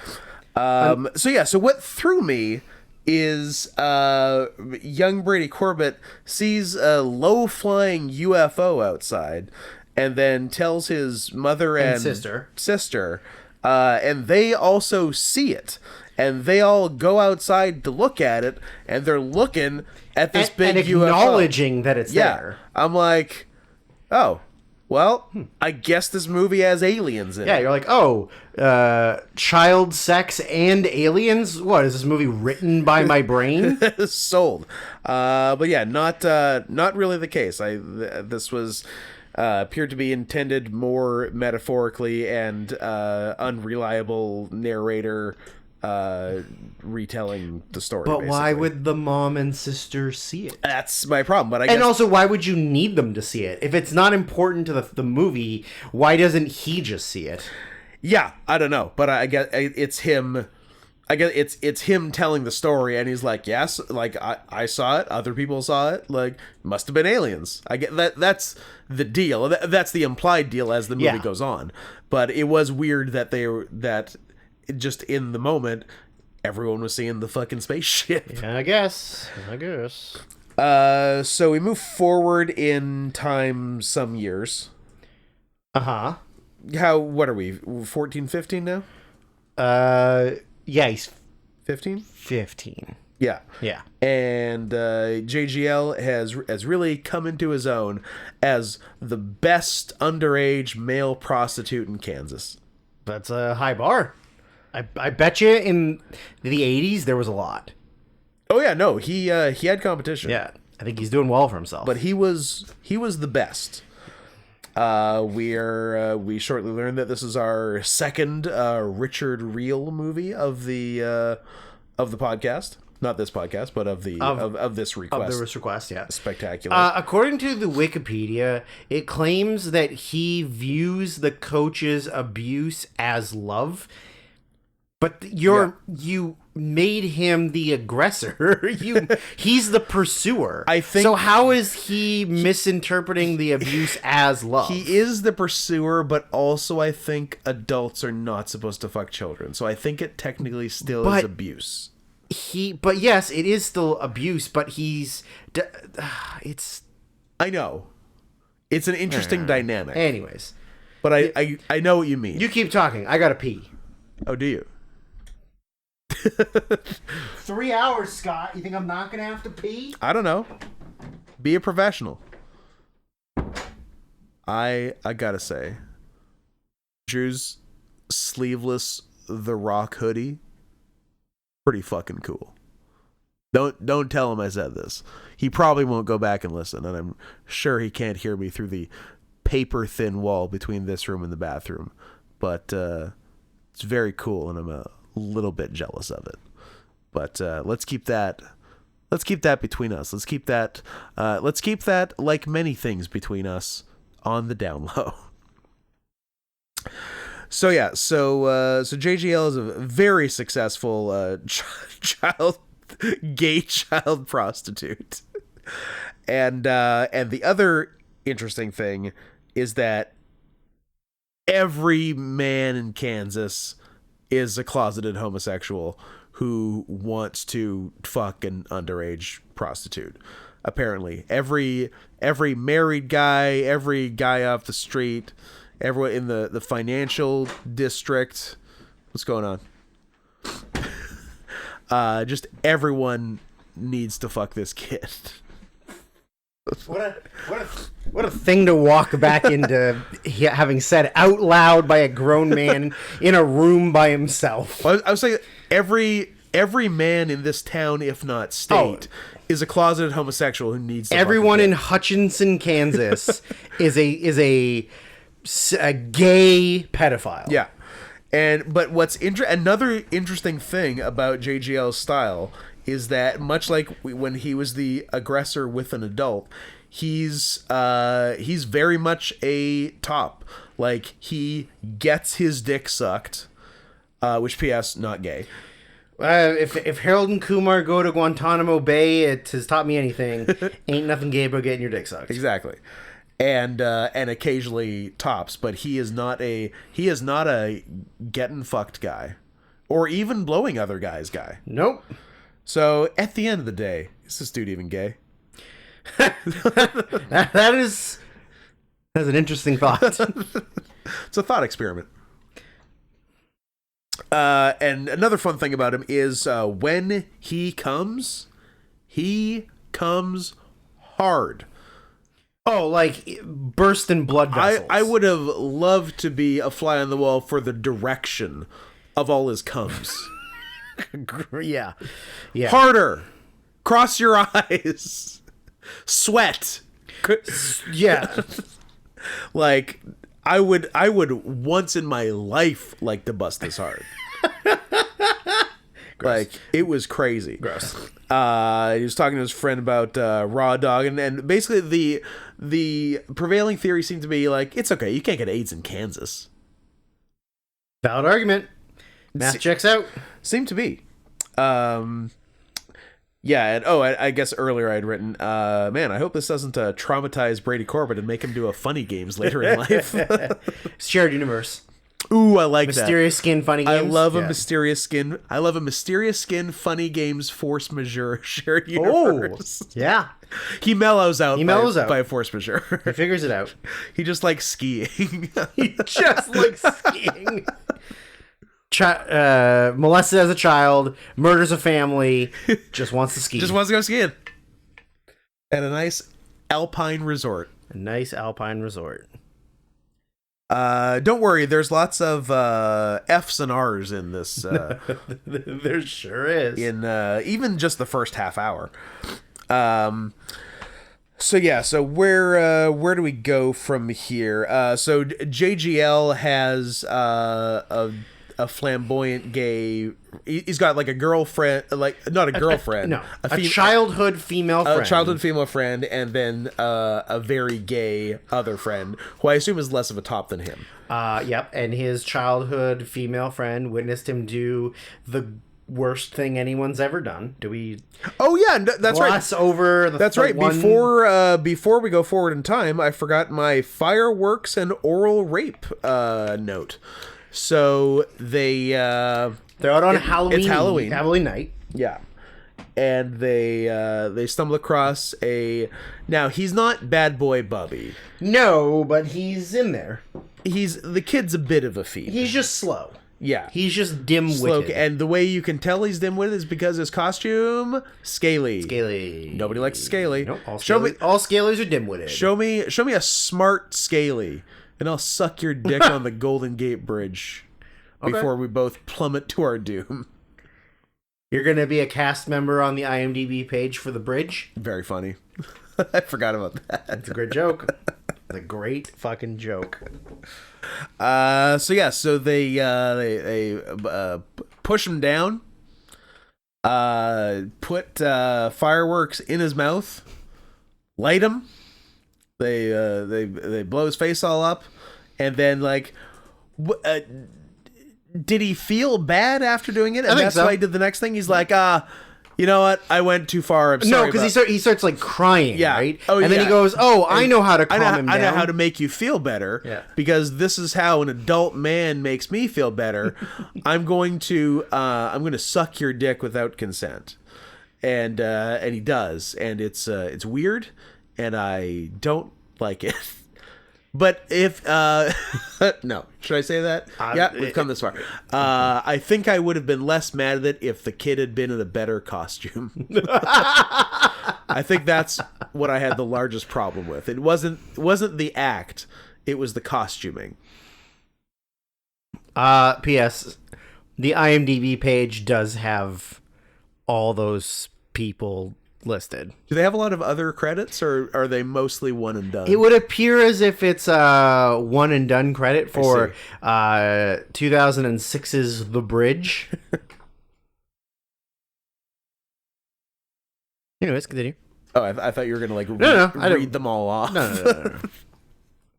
So that was an important thing before we jump in time, And was one of the only two things I remembered. Yeah, that was an important one. Blowing a kid after lighting fireworks off in his goddamn face. And oh yes, somewhere along the line I wrote, "Is there a straight man in this town?" Oh yeah, because Joseph was trying to get like the last guy in town who hadn't fucked him. There was one guy driving like a white Camaro. Yeah. Who was the only one he hadn't gotten to. Yeah, who he does, and because He just beats the shit out of him. he's like he's like an I ain't no queer, right? Yeah. And, So like he takes him back to his place. Yeah. And just beats the shit out of him. Yeah. Yeah. P.S. He was queer. Yeah. That's true. And then we don't get a lot of Brady in this time, right? No, he doesn't come around until later when he So JGL like looks him back. Yeah, up. so his adult female friend is Michelle Trachtenberg. Yeah. Who you wanna fuck. Who I want to fuck in this movie and in Buffy. She is moving to New York. Yeah. The big city, New York City. the Windy City. I hear there's a lot of Big I Easy. hear there's a lot of unsolved murders in New York City. You know anything about Know that? anything about that? Or no, I heard about I fucked it up. I heard about an unsolved murder in New York City once. You go, well, there are thousands of unsolved murders in New York City every year. Oh. You just don't know when to keep your mouth shut. Now do you, sexy boy? There you go. I wish I could delete the fucking up the joke, but I'm very hungry. I'll definitely do it in post. I'm also kind of starving. Well, let's move faster and then we can go eat wings. I don't buy that his queerer friend is from the 80s. No. He does not have an 80s vibe. He to has a him. 2001 vibe. Yeah, like he listens to Linkin Park. He does. He does. There's also a weird interaction with just you can be too familiar with your friends. Keep some boundaries up. For example, when friend comes over, sits on the bed, you say to your friend, "Hey, there's a porno in the VCR if you want to jack off." No. What? Draw a line just a little before that. Yeah. I'm not gonna go to you, Scott, and say in the closet there are DVD porns I bought when I was in my early 20s. If you like, I can leave the room. You can pop one in. Hey Scott, in the closet is a hyper realistic cat girl real doll. I'm going to the store for a minute. So Feel free to do with it as you please. Feel free to use her mouth and asshole as you please. Yeah, there's such a thing as too familiar. So Joseph basically turns pro as an underage male prostitute, and he also goes to the big city to get that New York dick. Yeah, why not? Why wouldn't Well, you? he's had every dick. he's literally had He's had every dick mouth in Kansas. in Kansas, every single one. Not a single dick unsucked in that entire town because everyone was gay. Yeah, so he goes to NY to to hang out with he lives with the female friend, and this is sort of where we get Brady looks him up, right? So Because Brady's starting to remember stuff. well, he gets the flashbacks, and then he meets he sees Marilyn Reichkub, Chloe from 24. on television talking about her alien abductions. abduction. Yeah. Which then makes him reach out to her. And He's like, hey, I was also, I think, abducted by abducted aliens.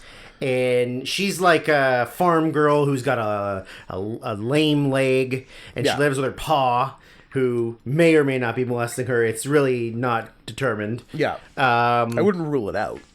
And I mean, I guess, like, long story short is, like, she kind of falls in love with him, but he's more interested in, like, In getting to the bottom of her the helping him abduction with shit his, like, repressed memories. and not fucking this adult woman. Yeah. So she, they kind of, like, discover a photo of him from baseball, because he can, in his visions, all he can picture is, like, Seen his baseball uniform? he's in his baseball uniform. Yeah, and yeah, they show his like memories, visions sometimes, and it's sort of like him on just in his baseball uniform, like on a flat surface with like alien-y hands, like prodding, grabbing at him. Yeah. And then we get the really gross one, which the one time yeah. it's a male human hand. I was gonna say the hands stop being alien. Yeah. At some point. Yes. But so then they So like he remembers this other kid from baseball. He's like, I think this kid was there. yeah. Sometime. Yeah, I remember something, and then they find out like, his last name. looks him up. So he looks him up. He goes to find him, but obviously he moved gone back to to New New York. York. But then he becomes friends with gay best friend and mom, and they like kind of welcome him in, and like, because it's the 80s, they're writing letters back and forth, but he, like, Joseph Gordon-Levitt, like, never responds to the letters. Yeah. And so they're like, oh, like, this kid from your past, like, he came around, he's looking for you, whatever. And he's like, okay, like, who the fuck is this kid? But then he's gonna, so he, during his clienteling, Yeah, so Joseph has a bit of a time in New York when where now there's 100,000 times the amount of dicks, and also they're all gay. Yes. Although I guess he doesn't fuck all of them Yet. yet. He's getting there. Yeah, so he has one bad experience where the client attempts to rape him, which was not the plan. But Well, that's not the first client. The first client is I have them written the other way, but maybe I just had it. No, I guess I had it. Yeah, first client is not great health wise. is not great health wise. He's been having sex with too many women. Yeah, so this guy has not been having sex in Kansas because you can't get AIDS in Kansas. Nope. But this guy got AIDS. He sure did. Because he is He covered. got it bad. Covered in terrible, disgusting lesions. And Joseph's like, well, I probably shouldn't raw dog Yeah, this guy. really But luckily the guy doesn't even want to fuck him because the guy is at least self-aware to know, I look like someone who you shouldn't have sex with. Yeah. Period. Yeah. He's aware of that, and he just wants somebody to touch him. Yeah, basically just to rub his back. Like, just body contact. Not even sexual, just body contact. Will you rub my back when I have AIDS? I mean, I rub your back every night, so So why would it change? why would it change? Yeah, and then Joseph just like beats off in the corner and he watches and everyone's happy. Then next client doesn't go great. Next client straight up attacks him, like shoves him like face first into the bathtub, and gives him the business. Just gives him the business. But which raises the interesting philosophical question: can a gay man rape another gay man? Which we had a very, very long discussion of the first time, where we said, Because I before the discussion I had I had two parallel thoughts. A gay man can't rape a gay man, and a woman can't rape a straight man. Right? correct. Yeah.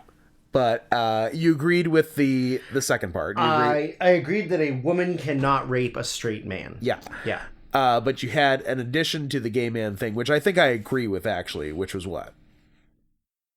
That You can only rape A top. a top. Yeah. Because they're a top for a reason. When you're a top all the way. Yeah. West Side Story style. What's that story? Yeah. The tops versus the Jets. The Jets. Yeah. Tops versus Joe Namath. But yeah, so when you're a top, you choose to be a top. You want to be a top. Yeah. So you can be raped because you don't want anything in your butt. You can't rape a bottom. A bottom you can't rape. No. You're already a bottom. You're they're the whole. They're just a thing. They're an object. They're a thing you use. Like women. They're an object. Bottoms, the women of men. You know what? One day we're gonna get in trouble, but until that day, Until that day, it's been fun. just make as many jokes as you want. I'm having fun. So after this man rapes him, he's going to go back home for Christmas. Yes. And that's when he's going to meet Brady Corbet. Yeah. And Of the Corbet Report. Of the Corbet Report. And he's going to... they're like... Well, he doesn't really remember him at first, or plays that he doesn't remember him at first. Yeah. And is kind of a dick to him. A little bit. Because he's like, why are you hanging around my friends and my mom? Yeah. Which, Are you trying to be, fuck my to be mom? fair, is weird. Yeah, like a guy you barely know if at all remember from 10 years ago. has like usurped your position with your friends and family. Yeah. Like, You're like, I'm the new Joseph Gordon-Levitt. yeah. But yeah, so then while he's there visiting and they sort of like reconnect, I guess, is when he kind of is revealed to him like, oh, you didn't see aliens, you just used to hang out with me and Coach sometimes. Yeah, Coach. Me and Coach had a thing going on. Yeah. And sometimes Coach would get me to bring other kids. Yeah. So let's go break into Coach's old house where it's and never recover some memories. Yeah, it's never explained why the Coach is gone. It just sort of like he left town. Yeah, I think so, things might have caught up with obviously somebody like figured out what he was doing and decided that that this is... And the Coach saying, no, it was the kid's idea, didn't hold as much water as he thought it would. Yeah, no, it was the kids who wanted it. I was just giving them the support they needed. Could I be such a rapist? No. I mean... It's the children who are gay. No, it is the children who are gay. Well... If we're not getting canceled for that, I don't know what we're going to get canceled for. I'm excited to see what it ends up being. Who's to say? Because of all the things it hasn't been. Yeah. What could it actually be? What could it be? I don't know. I don't know. I'm excited. I would love to find out the answer. Yeah, we will. Okay. We will one day. So it's recovered memory time. It's recovered memory time, which gives us the second thing I remembered about this movie. And my second all caps, oh dear, oh dear, oh dear. And that's the end of the review. We're not even going to tell you. You gotta watch the movie for the very end. You'll figure out what the thing was, and then you can message us about it. I didn't love a lot of the end of this movie. I also did not love a lot of the end of this, but here we are, Scott. What were your favorite parts? I believe my favorite parts were trying to fit the entire thing in someone's mouth, I believe was a statement made. And there was also discussions of not being able to because their mouth wasn't big enough. That's correct. And... then there might have also been a part where you make a duck first. Yeah. Then once you get past the duck, then you make a fist. That's the rules. I don't make them. I just enforce them. The Coach would go on all fours. Yep. Horsey style. Yep. And face down. Expose his gaping asshole to the boys. Yep. And would get them to alternately fist him up to the elbow. And that is where I checked out. Oh, and you broke your microphone. Broke my mic. That was That good. was enough for you? And there was, I would say, an even more upsetting scene in terms of the actual visuals on screen, because he would get the kids to kiss each other. Yeah. And there was a really, really close that almost happening Yes. on Yeah. screen. Like, yes, they didn't do it, and yes, it was movie magic, and hey, Movie magic. we didn't sexually abuse these two actual children. Yeah. But I didn't like how it looked, and I didn't like where it was going. Yeah. We didn't, but we were really close to doing it. We didn't do it, but we really wanted to. And the movie ends with them sitting on the couch in the dark, Crying. going like, "Well, we sure got raped, didn't we?" We- End of movie. Raped. And then the credits play over a freeze frame of them sitting on the couch. Yeah. And that was the whole movie. Yeah. And it was great. Greg Araki, the director, said in an NPR interview that he shot all of the scenes with the child actors in such a way that they did not know that the sexual context of their abuse scenes, and that during editing he put it all back together to make it look like they were being... Yeah, I would like to think so, Greg. Yeah, I hope so. And two, I think he doth protest too much. Maybe. According to psychologist Richard Gartner, Mysterious Skin is a very accurate depiction of sexual abuse on boys. How do you know, Richard? Again, I have follow-up questions, Richard. I bet you he got diddled. For sure. How does he have an IMDb page? He's a famous Because psychologist. he appears on CNN a bunch. Fake news. On News Center. With it says stars, Barack Obama. It's a good star. Angela Merkel. Rosa Flores. He should appear on the real news. Oh, and? Put some Put some feelers out to Richard. See if he wants to talk about child rape. About why Mysterious Skin is the most accurate Yeah. depiction of sexual abuse of boys? Yeah. And how does he know? Scrubs is the best hospital drama. Mysterious Skin is the best child rape. Yeah. Oh, I did not see this one before. Each of the youths in the film is based on a part of the life of Scott Heim. The book on which the film is based. He claims to have seen a UFO with his family, excelled in school, and lived with his single mom after a divorce. And He announced for baseball games, and his infatuation was caught with cosmetics and British goth pop made him the subject of death threats. So it's Solid. only that part that's really accurate to you? and no other things in the movie perhaps resonated. Apparently. Okay. Okay, Scott, whatever you say. I mean, if your name is Scott and you're... I don't know, I'm not gonna... Show me a Scott who hasn't been raped. You? Yeah. Yeah. That's that was more of a question than a statement. Yeah, I think maybe there was one other interesting piece of trivia, but whatever. There's just a lot of stuff going on here. Yeah, that's it. We're done. The payoff. We're done. We did it. It's food time. Gonna be back with 8. It's letter time. It's letter time. Do you know what that's from? It's letter time. No. Video and Arcade Top 10. Oh, shit. Nice. A YTV classic. YTV Classic. No one outside of Canada will even know what that is. Nope. Local jokes get you local work. VNA Top 10, baby. So, yeah, I guess we're coming back with 8. 8 more requests, providing the sound didn't get fucked on this first half. Well, And only one way to find one out, way and to that's find out. record the rest of it. You go home and try to upload it. That's the way it's going to work. the system works. Hey, P.S. Shout out to host of Video and Arcade Top 10, Nicholas Pickles. Yes! Yeah. We're not getting better than that. Turn the show off.